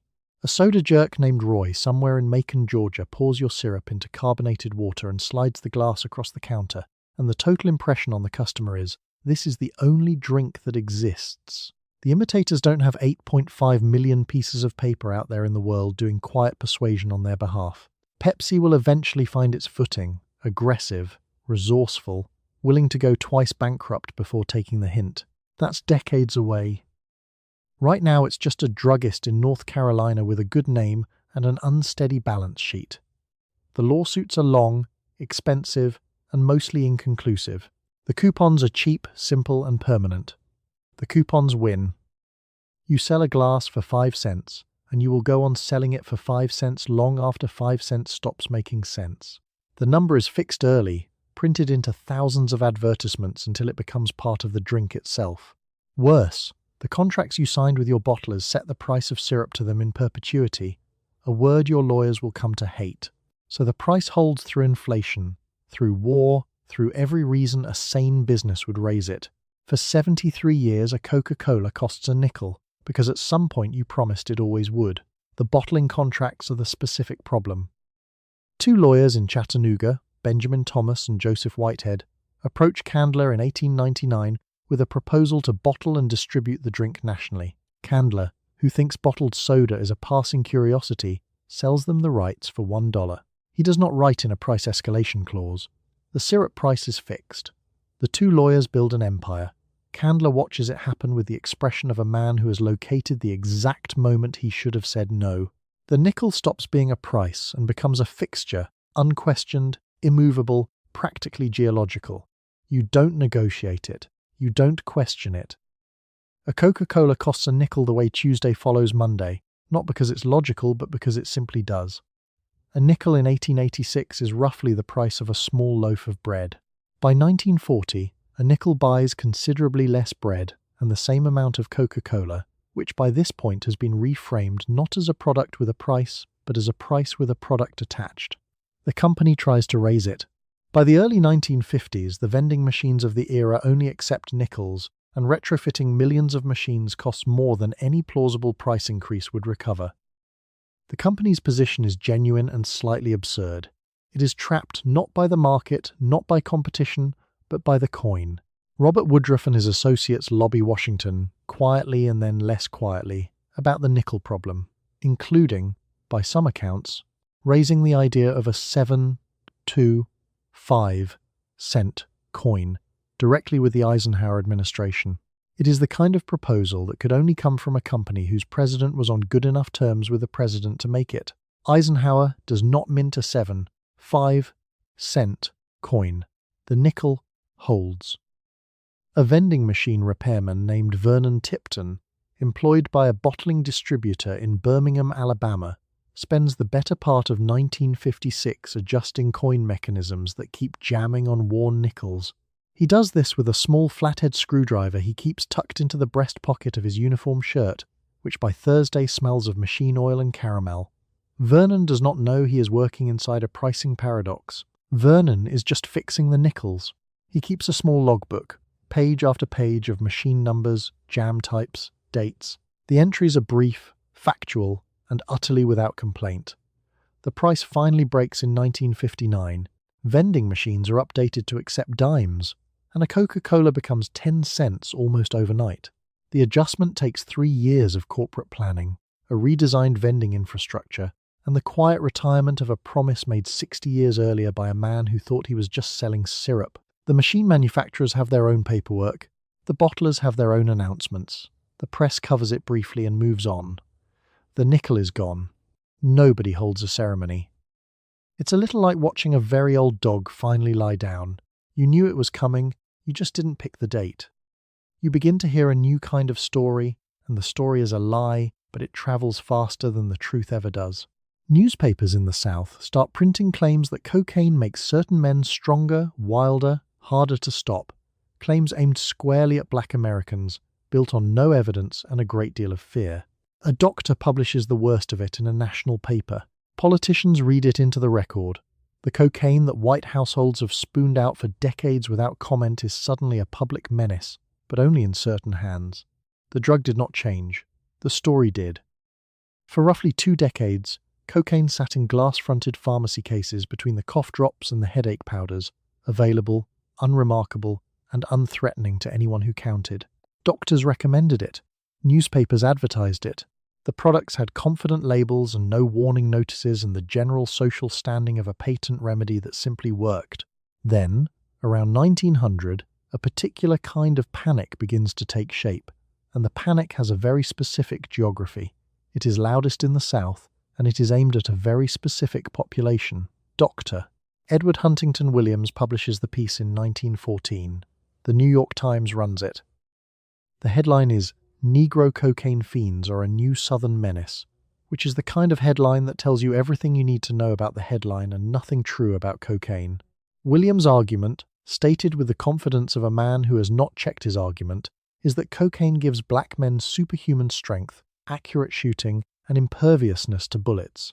Southern police departments reportedly begin requesting larger caliber weapons. The evidence for this is the article. The article is the evidence for itself. Elias, the druggist on your corner, steady, methodical, the kind of man who alphabetizes his inventory without being asked, begins moving certain products to the back. Not because the law requires it yet, because the room has changed temperature, and Elias reads rooms. He adjusts a tin of throat pastilles forward to fill the gap. The gap doesn't announce itself. The shelf looks almost the same as it did before. The Harrison Narcotics Tax Act passes on December 17, 1914, effective March 1, 1915. It is precise, paperwork-heavy, and deliberately difficult to comply with for anyone running a casual commercial operation. A doctor can still prescribe cocaine. A pharmacist can still dispense it, but the frictionless, over-the-counter, no-questions commerce that built the patent medicine industry is done. The products that once sat open-faced between the aspirin and the cough syrup now require forms, signatures, and a second page that most customers decline to fill in. The product disappears. Coca-Cola had already moved. The company began treating its coca leaf extract to remove the cocaine around 1902 or 1903, quietly, without announcement, without any press release naming what was being extracted or why. The formula still used coca leaf. The leaf was simply different on arrival. Coca-Cola reaches the soda counter, the same caramel color, the same sharp citrus and spice note, the same cold glass sliding across marble. Nothing in the presentation changes. Nothing in the advertising explains it. The advertising had already been shifting for years. By the time the Harrison Act passed, the early claims, the brain tonic, the cure for neuralgia and melancholy, the confident medical language that suited the 1880s, had largely been replaced by something simpler and more durable. The new word was refreshing, delicious and refreshing. It requires no license. It cannot be regulated. It will outlast every federal hearing on the subject by a considerable margin. You start removing the cocaine before anyone makes you, and you do it without saying a word. Around 1903, the company begins treating its coca leaves to strip the cocaine out before the flavor is ever extracted, so that what goes into the syrup carries the taste of the leaf and none of the drug. There is no announcement, no new label, no campaign explaining the change. To say you are taking the cocaine out would mean admitting it was ever in. and that is a conversation the company would rather not start. So the formula changes in silence, batch by batch. The change is chemical, not visible, and that is the entire point. By the early 1900s, the cocaine is leaving the formula, the way a party guest slips out without saying goodbye. No retraction, no correction, no note left on the counter. Nothing about the bottle, the barrel, or the price says the formula in 1904 is any different from the formula in 1902. The drink that arrives at the marble counter is, in every way a customer can detect, the same drink it has always been.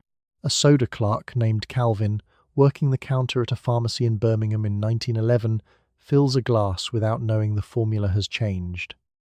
He tips the syrup from a plain barrel, adds carbonated water kept near 40 degrees so the bubbles stay in line, slides the glass across the marble counter. It tastes the same. It smells the same.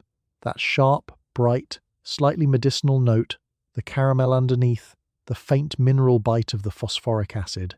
Calvin does not notice anything different. Nobody does. The genius of removing something quietly is that the product never pauses to mourn it. It still says Coca-Cola on the barrel. It still says Coca-Cola on the tin sign above the counter. The script is the same. The colour is the same. The price is the same nickel it has always been. The product has simply had an experience it is not going to discuss. Harvey Washington Wiley, the government chemist who had been trying to regulate the food supply since before anyone in Congress wanted to hear about it, eventually comes for Coca-Cola, but not over the cocaine, which is already gone by the time he arrives. He comes over the caffeine.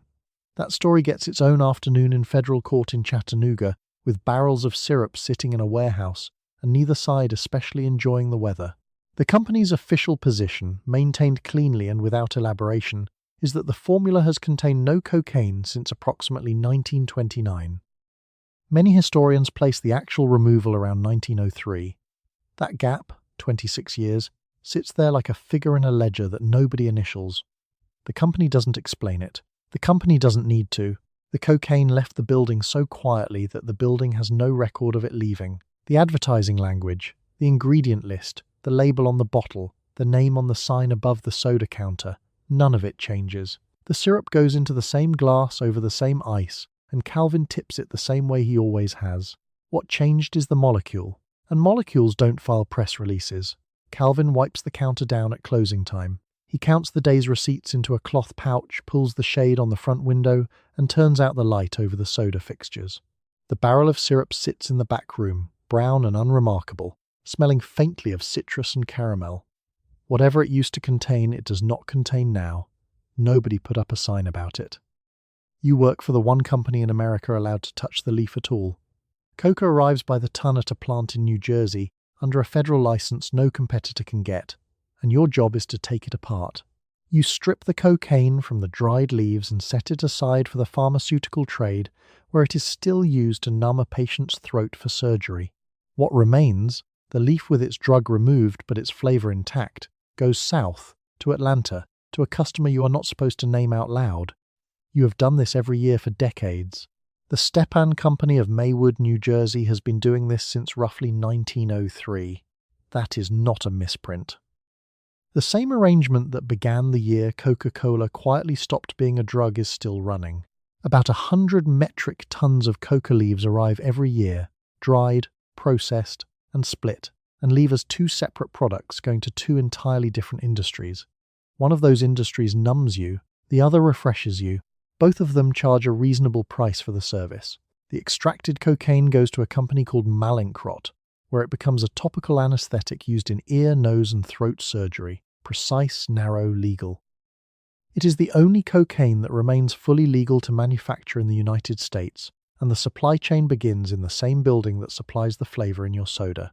The cocaine and the coke start life as the same leaf. They just part ways in New Jersey, like a very organised divorce. The decocainized extract that heads to Atlanta arrives as a dark, dense concentrate, cool, slightly bitter, and faintly botanical, smelling of something you can't quite name because no one has described it publicly, because that would require admitting what it is. It goes into the locked room, gets blended with the citrus oils and the phosphoric acid and the rest of the 7X formula, and emerges on the other side as the thing on every billboard on Earth. The leaf is still in there. It has just been through an experience.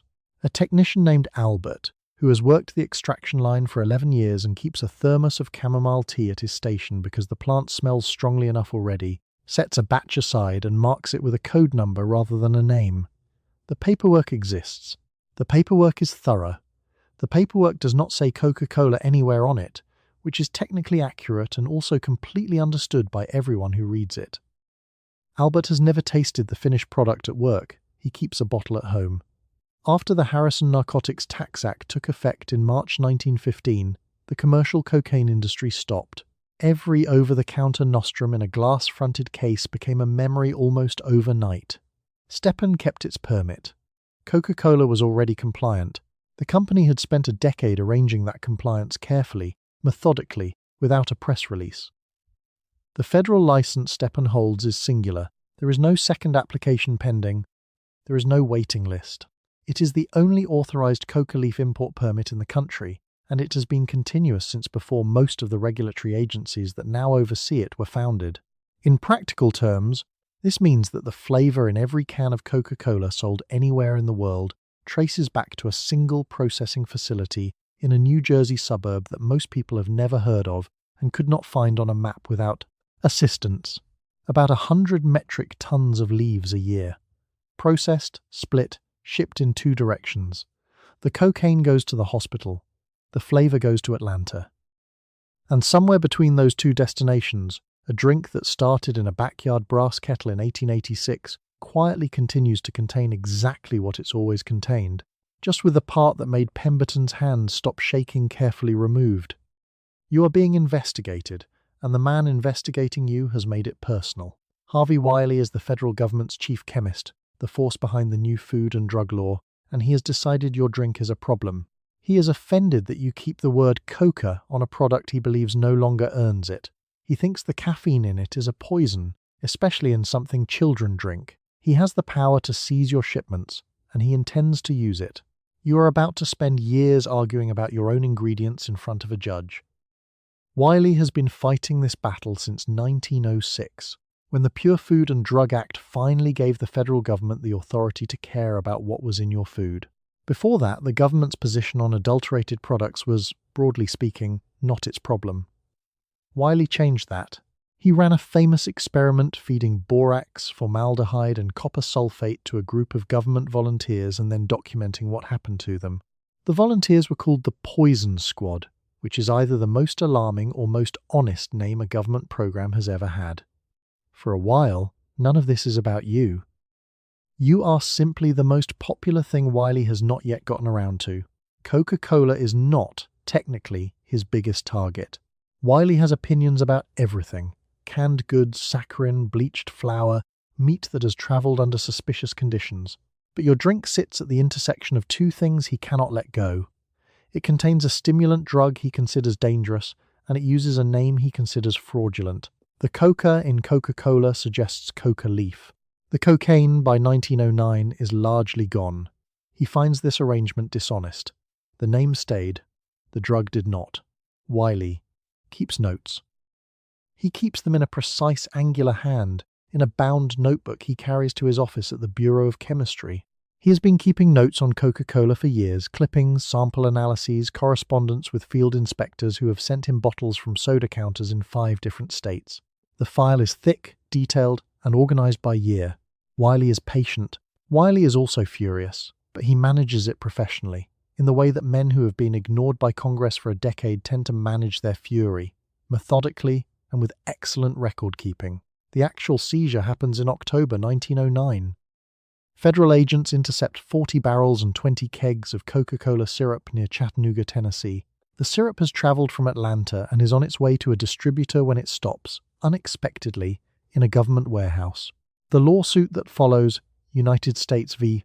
40 barrels and 20 kegs of Coca-Cola, has one of the longest titles in the history of American litigation and is, at its core, an argument about whether caffeine is a poison. The barrels wait in the warehouse, patient and cylindrical, radiating no opinion on the matter. The trial opens in 1911. Both sides bring scientists. Both sides' scientists disagree completely, which is, historically speaking, what scientists at trials do. The company's lawyer, Harold Hirsch, takes notes in the gallery. He has a measured, unhurried manner and the general demeanor of a man who has read every relevant document twice. What the court will do with the scientists is a question that today is not going to answer. What Wiley accomplished before the gavel fell is harder to measure than the verdict, and more lasting. The Pure Food and Drug Act gave his office the power to read a label and call it a lie, and a company that had spent 20 years making expansive promises suddenly developed excellent instincts about when to stop talking. Wiley never got the clean win he wanted. He got something slower instead, an entire industry that had started watching its own mouth. You go to trial under one of the strangest case names in American law because the government has chosen to sue your product rather than your company. The shipment they seized crossing into Tennessee becomes the defendant. United States versus 40 barrels and 20 kegs of Coca-Cola. In a Chattanooga courtroom, the government argues that the caffeine in your drink is a harmful additive. Your lawyer answers with scientists who say it is not. The barrels sit in evidence, accused, while grown men argue over whether the thing inside them is food, medicine, or hazard. The judge decides on a technicality. He rules the government charged the wrong thing. The caffeine isn't an added adulterant if it's a natural part of the recipe, which it more or less is, from the cola nut. The case doesn't resolve whether caffeine harms you. It resolves whether the government filed the correct paperwork. The barrels are, in their way, acquitted. The company settles the remaining appeals in 1916.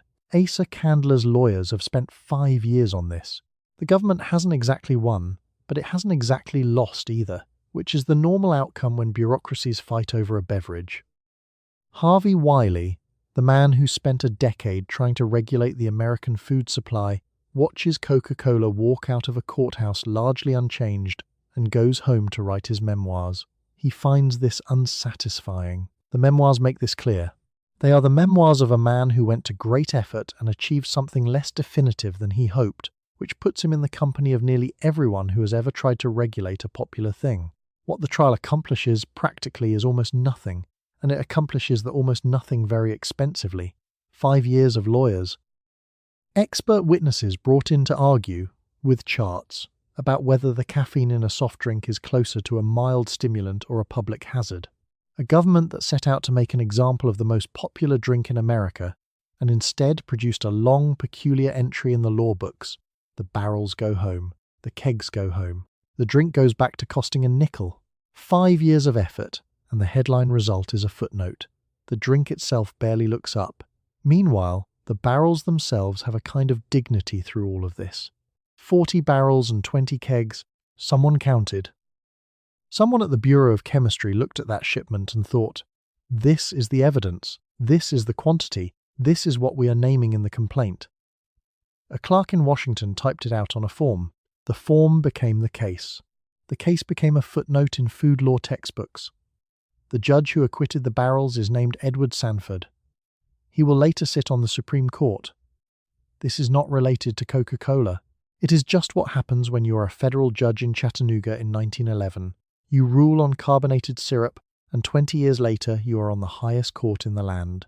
The drink outlasts everyone in the room. What the trial does establish, practically, is that the company needs to reformulate slightly, reduce the caffeine content enough to stay clear of further challenges. They do. The adjustment is minor. The drink tastes more or less the same. Nobody notices, which is also at this point a company skill, changing the formula without telling anyone the formula was changed. They have been practicing this since 1902, when the cocaine quietly left. You have to learn to advertise all over again, because the claims you have made for 20 years are now against the law. The Pure Food and Drug Act says a product can no longer promise on its label what it cannot deliver, and your drink has been promising to cure headaches, settle nerves, and invigorate organs it was never going to invigorate. The brain tonic language has to go. So does the word medicine. What you are left with is a drink that has to sell itself on nothing but being cold, sweet, and pleasant, which turns out to be a harder and far better idea. The old ads read like a symptom list at a doctor's office that doesn't ask too many questions. Sick headache, neuralgia, hysteria. Melancholy. These were the promises. The promises are now a liability, and you need a new sentence. The replacement is the word refreshing. That's the whole pivot. 20 years of medical authority, cocaine content, and morphine cure positioning, and the winning replacement is a word you'd use to describe a light breeze. A copywriter named Archie Lee, working for the agency Darcy, starts building the new language around ordinary American moments, a baseball game, a front porch, a hot afternoon in August. Nobody is cured. Nobody is invigorated. A woman named Clara sets a glass on a tray and hands it to a man in a straw hat, and the only claim being made is that the glass is cold and the day is warm. This is, medically speaking, something the drink can actually deliver. The soda fountain helps. It always has been less a pharmacy counter and more a place where people sit close together and feel briefly uncomplicated about their choices. The marble top is cool under your elbows. The glass comes with a paper straw that goes soft within 4 minutes, a design flaw the straw has maintained with remarkable consistency for decades. You're not there to cure anything. You're there because it's 11 in the morning and you have nowhere better to be, and the syrup smells like citrus and caramel, and something faintly sharp that you can't quite name. The branded objects do their part. The Asa Candler-era clocks are on the wall of nearly every general store between Georgia and Tennessee, plain, functional, and always pointing to now. They don't say medicine, they just tell you it's time. The rebranding is quiet and total, and it works partly because the machinery behind it, syrup in wooden barrels, a nickel price, a logo no one has changed, he was already in place before anyone decided what the logo was selling. A Coca-Cola deliveryman named Dewey stacks cases outside a dry goods store in Macon and writes the order in a ledger with a pencil he keeps behind his ear. He has never read the old label. The store owner has never read the old label. The customer who walks in and asks for a Coke by name has certainly never read the old label. The old promises dissolved without a funeral. The new ones arrived without an announcement. The drink simply continued, cold and sweet, at 5 cents, and the distance between what it used to claim and what it claims now went unmentioned by everyone involved. That is the move. Not a press release, not a public mea culpa, not an explanation of why the nerve cure language was wrong. Just the quiet introduction of a new word, a new image, a new season. The Pure Food and Drug Act doesn't finish Coca-Cola. It finishes the version of Coca-Cola that needed a reason beyond the drink itself. The new version needs nothing except the glass, the ice, and the afternoon. That turns out to be enough. You spend the spring of 1915 making sure you are already in compliance with a law built to destroy businesses like the one you used to run. The Harrison Act requires anyone dealing in coca or opium to register with the government, pay a tax, and keep records open to inspection. For most of the cocaine trade, this is the end. For you, it is paperwork, because you took the cocaine out years ago and quietly got ahead of exactly this. While competitors scramble or fold, you file your forms and keep mixing syrup, having seen the wave coming long before it broke. The Harrison Act passed December 17, 1914. It took effect March 1, 1915. It requires registration. It requires a tax. It requires a paper trail for every grain of cocaine or opium that moves through a commercial transaction. The law doesn't explicitly say cocaine is illegal. It says unregistered cocaine is illegal, which is a distinction that survives about 4 years before the courts make it academic. Your forms arrive at the federal office with everything in order, your coca leaf extract already stripped of its cocaine content since approximately 1903. A clerk, somewhere in Washington, stamps them without looking up. Meanwhile, even Rhinos was finished. The over-the-counter cocaine industry, the headache powders, the toothache drops, the nasal preparations sold beside the penny candy, has 12 years of completely legal operation behind it and approximately no future ahead of it. They had no one watching the horizon. You did. The Harrison Act didn't pass in a vacuum of concern about drug dependency. Racial politics were part of how it was sold. Congressional debate that year included language about black men made dangerous by cocaine. You don't have to endorse the argument to benefit from the outcome. The cocaine trade is criminalized. Your formula was already clean. You send the paperwork and move on.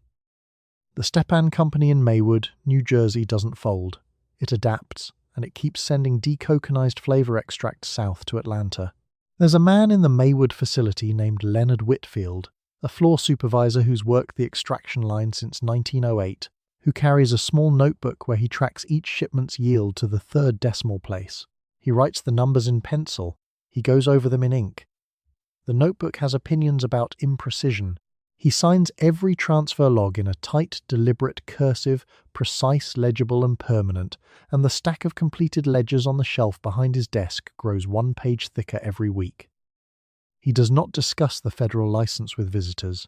There is a framed copy of the permit on the wall, stamped and official, and he has walked past it so many times that he no longer reads it. The permit is the permit. The work is the work. The coca leaves arrive dried and baled, and by the time they leave they are something else entirely, stripped, documented, sorted into their 2 destinations. Leonard doesn't name either destination out loud. It's in the paperwork, and the paperwork is correct. Your advertising, meanwhile, says nothing about any of this. The clocks on the drugstore wall say refresh. The trays say delicious. The calendars show a woman in a white dress holding a glass, smiling at something outside the frame. The formula's history, the kettle, the coca, the tonic claims, the morphine, is not on any of them. The company's official position going forward is that the drink has always been what it is now, a refreshment. The product has a memory, the marketing does not. You sell happiness now, because happiness is the only thing left that the law allows you to promise. Gone are the nerve cures and the brain tonics. In their place are pictures of clean, smiling people enjoying a cold drink on a warm day for no reason except that it is pleasant. You stop telling customers the drink will fix them and start telling them it will refresh them. It is a smaller claim and a far more durable one, because nobody can drag you into court for promising delight. You are building a brand out of pure, lawful pleasure. The advertising changes fast. By the 1910s, the language of medicine has been quietly walked to the door and asked not to come back. The word tonic disappears, cure disappears, neuralgia disappears, along with hysteria, and the old promises that no copywriter in any subsequent decade has attempted to revive. What replaces it is refreshment, cold, clean, simple. Clean. The ads show no pharmacist, no prescription pad, no nervous sufferer clutching her temples. They show a woman in a summer dress holding a glass, looking extremely pleased about very little. The glass itself matters now more than it ever did when the drink had pharmacological help. The hobble-skirt bottle arrives in 1915, designed to be recognizable even in the dark, even broken, even if you'd never seen one before. The Root Glass Company of Terre Haute wins the design contract, and their bottle has a shape that the company will later describe as one of the most recognized objects in human history, which is a sentence about a glass bottle that somehow feels both absurd and accurate. You can hold it in one hand. It fits. The engineers apparently tested this specifically. The bottle has opinions about how it should be held. Meanwhile, Asa Candler hands the company off. Ernest Woodruff's investment group buys it in 1919, and his son Robert takes the president's chair in 1923 at 33 years old. He will run Coca-Cola for more than 60 years. Robert Woodruff, in his first year, commissions Frances, the company's director of sampling, to walk through the Atlanta office, handing out cold glasses to anyone who looks uncertain about the future. She carries a tray with the seriousness of someone delivering a small verdict. She doesn't explain the drink. She doesn't hand out a pamphlet. She sets it down and moves on, because the product is doing its own talking now. The glasses are always cold. The ice is always right. Frances has opinions about the ice-to-syrup ratio that she keeps to herself, but the glasses reflect them. The 5-cent price holds. It held in 1886, and it holds now, still a nickel, year after year, while everything around it inflates and shifts. The 1899 bottling contracts fix the syrup price in perpetuity, which is the kind of clause that sounds reasonable in 1899 and becomes a structural headache for the company by 1920. The bottlers are, in their way, the happiest people in the arrangement. The price is the price. Nobody is renegotiating anything. The drink is everywhere. Not because of cocaine. Not because of nerve relief or the complex flavor chemistry of a 3-legged brass kettle on Marietta Street. Because the ads found the only emotion that doesn't require a prescription and never goes out of season. Cold, refreshing, still a nickel.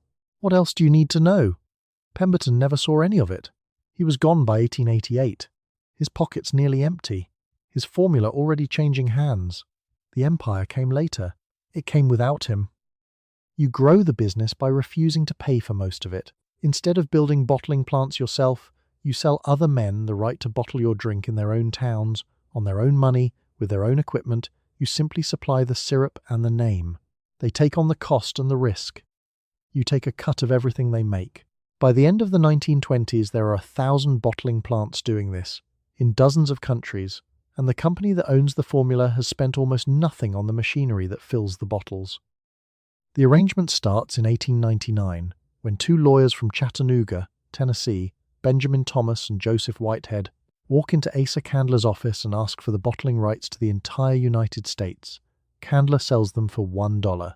Not a symbolic dollar, an actual dollar, which he may or may not have ever collected. He thinks bottled soda is a fad. He thinks the future is the soda fountain, the marble counter, the glass of chipped ice mixed fresh by a trained attendant. He is wrong about this in a way that would have kept most people awake at night for the rest of their lives, but Candler appears to sleep fine. Thomas and Whitehead take the contract home.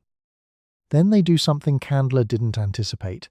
They divide the country into territories and sell sub-licenses to local operators, who build the actual plants.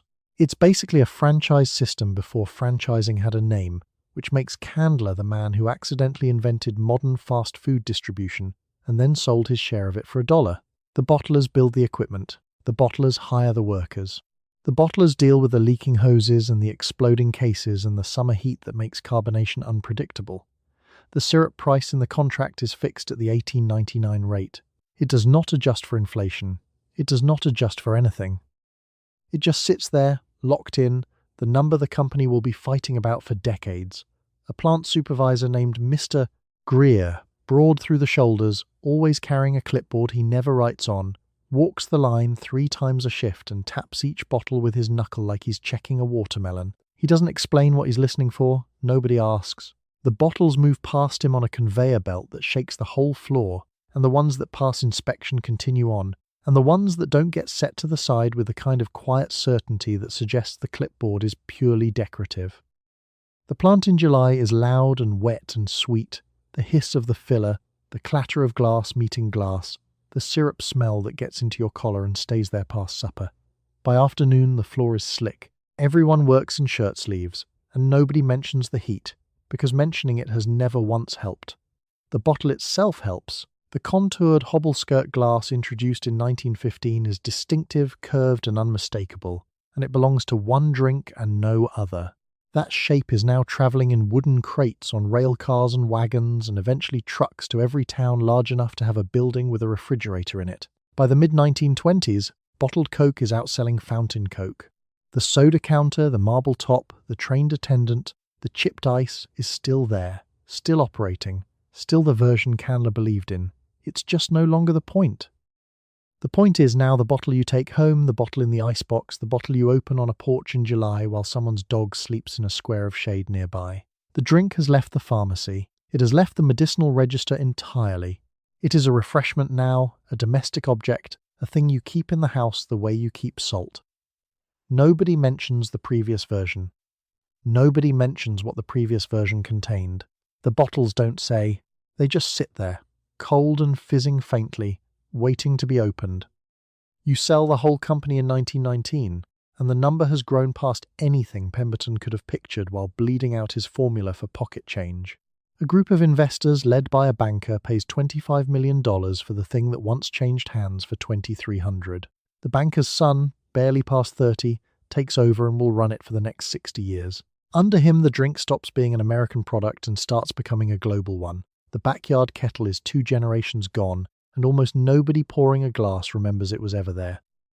The banker is Ernest Woodruff, and $25 million in 1919 is roughly $430 million today, which makes it one of the more consequential purchases in American food history. The sale closes in September. Candler, who built the thing from a dead man's recipe and $2,300, walks away. He is not celebrated at the time. He is mostly just done. Robert Woodruff becomes president in 1923. He is 33 years old. His father did not entirely want him in the role. There were real conversations about whether he was qualified, but Robert shows up and proceeds to outlast everyone who had doubts about him, plus several entire geopolitical eras. He'll still be steering the company in the 1980s. At 33, most people are still arguing with their landlords. What Robert Woodruff actually does is decide the drink needs to exist everywhere, Not everywhere in the American South, not everywhere on the eastern seaboard, but everywhere in the world, aboard every naval vessel, in every canteen in Europe, in every warm country that has never heard the name and wouldn't know a soda fountain from a bird bath. He pushes the drink into the 1928 Olympics. He builds a foreign department that functions less like a sales division and more like a small nation conducting trade negotiations with many other nations simultaneously. A glass-bottled, caramel-coloured soft drink becomes, over the next 2 decades, something that arrives faster in some countries than mail. Somewhere a wooden crate of green glass bottles is winched off a ship into a harbour where nobody can pronounce the name stamped on the label. They pry one open anyway. They drink it warm, because the ice hasn't arrived yet, and they decide they would like another. Here is a small detail that doesn't get mentioned often enough. The 7X flavour formula, the locked room mixture, the handful of people allowed to handle it, the secret that Candler once protected with the kind of seriousness usually reserved for state documents, travels with the company. Nobody outside the inner circle knows exactly what's in it. This is still true. The formula sits in a vault at the World of Coca-Cola Museum in Atlanta. The vault is climate controlled. The vault has a door you can photograph through glass. The vault does not tell you anything. Lillian Voss, a quality supervisor at a syrup facility in the 1920s, handles each batch with the attention of someone who knows something about the batch that the batch does not know about itself. She does not discuss the 7X room. She has never discussed the 7X room. She adjusts her clipboard, methodical, patient, and unhurried, and moves on. She has been adjusting her clipboard and moving on for 14 years, and she will do it for 14 more. By the time the 20s close, the drink is not a medicine, not a tonic, not an invigorant of anything. It is, simply and completely, a soft drink. The ads now show a woman at a summer picnic, a glass beading with cold in her hand, looking at something slightly off camera that appears to be contentment. The cocaine is gone. The morphine addict, who invented it, has been dead for 30 years. The backyard kettle is wherever backyard kettles go, and the drink is everywhere. You cannot point to the day the cocaine left, because there wasn't one. There was no final batch, no ceremony, no press release, announcing that the drug was now entirely gone. The content was reduced and reduced across years until what remained was nothing, and the company simply never mentioned the arithmetic. By the time the last trace is gone, the drink's identity has nothing to do with what made it a tonic in the first place. People drink it for the taste, the cold, the red label, the nickel. The thing it was invented to deliver slipped out unremarked. This is how you remove a drug from a product, quietly, in stages. The way you might remove a guest from a party by simply stopping to refill their glass. By 1902, the coca leaf extract is arriving decocainized. By 1903, the New Jersey plant is stripping the alkaloid before the leaves become anything at all. The cocaine goes one direction, to legitimate medical anesthesia. The flavor goes the other. Nobody announces the handoff. What it means for the drink on the counter is nothing. Not the taste, not the price, not the red script on the glass. Pearl, a lunch counter regular in Macon who orders a Coke every Tuesday after her fitting appointment, notices nothing. She has never noticed anything. She has been ordering the same drink at the same counter since 1911, and the drink has been the same each time. Cold, sweet, fizzing quietly in the glass, the way a small argument fizzles out before it starts. She sets the glass down, steady, unhurried, familiar, and leaves a nickel. The nickel is still 5 cents. The nickel will be 5 cents for another 50 years. The man behind the counter writes nothing in the ledger, because the price doesn't change and the order doesn't change and there is nothing to write. The company's official position, stated cleanly and without apparent discomfort, is that the formula has contained no cocaine since approximately 1929. Many historians place the real removal closer to 1903. The gap between those two dates is 26 years, which is either a rounding error or a very confident silence, depending on how you'd like to read it. The company does not offer clarification. The company has never felt that clarification was a product it needed to sell. The drink is what it is. It has always been what it is. That position requires a certain relationship with memory. Of course, Coca-Cola still contains coca leaf today. It always has. The Stepan company processes the leaf and ships the decocainized flavor concentrate south, quietly, continuously, documented in federal paperwork that almost nobody reads. What Pemberton brewed in that backyard kettle on Marietta Street, the morphine cure, the nerve tonic, the pharmacist's dream of a compound that would do what medicine should do, is gone now. Not the drink. The drink is everywhere, on every counter, in every icebox, on every rail car heading somewhere. But the thing the drink was supposed to do, the slow, wounded logic of a man who came home from a war with a bullet wound and a habit, and spent 20 years trying to solve them both in a brass pot on Marietta Street. That part left without ceremony, somewhere between 1902 and 1929, in a step that happened in New Jersey, in a building that keeps its own paperwork. He never knew it would come to that. He didn't live long enough to know much of anything about what he'd made. He was gone before the first coupon printed. You are still importing coca leaves into the United States, legally, today, because the drink still wants the flavor even though it long ago renounced the drug. Every year about 100 tons of dried leaf come into that New Jersey plant under federal license. The cocaine is stripped out and sold to a pharmaceutical company that turns it into a legitimate medical anesthetic. The leftover, decocainized extract continues its quiet journey to Atlanta. The arrangement is openly documented and almost never discussed, which is exactly how a company prefers a strange truth to sit. The plant is Stepan Company, Maywood, New Jersey.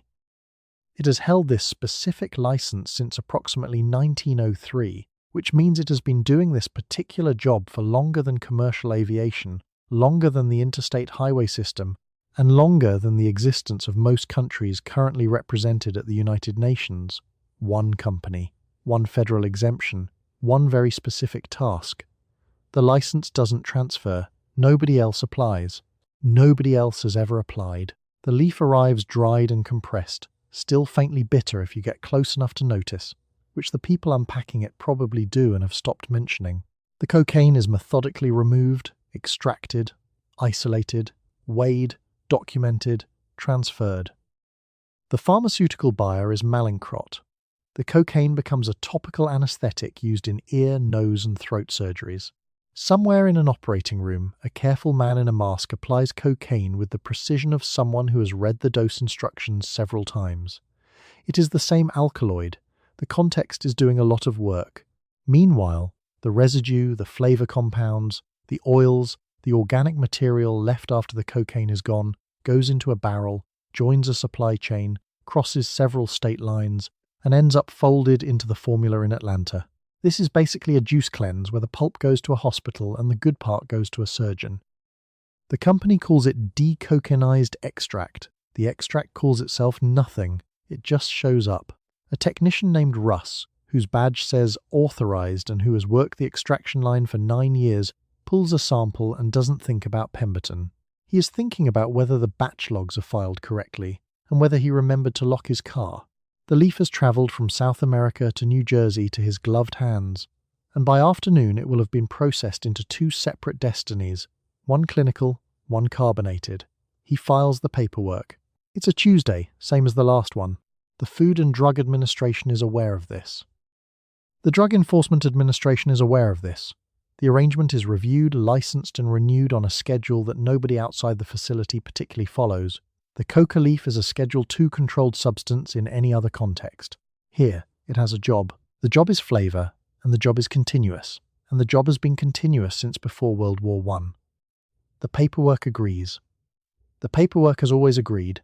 What's worth sitting with is that the drink Pemberton brewed in a backyard kettle for 9 customers a day is now the reason a single New Jersey plant holds a monopoly exemption in federal narcotics law.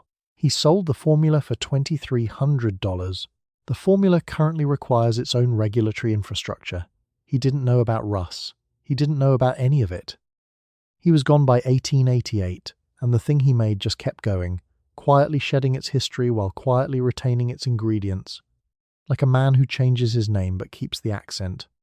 You are drinking something with a direct line back to a brass kettle in 1886, and you would never know it.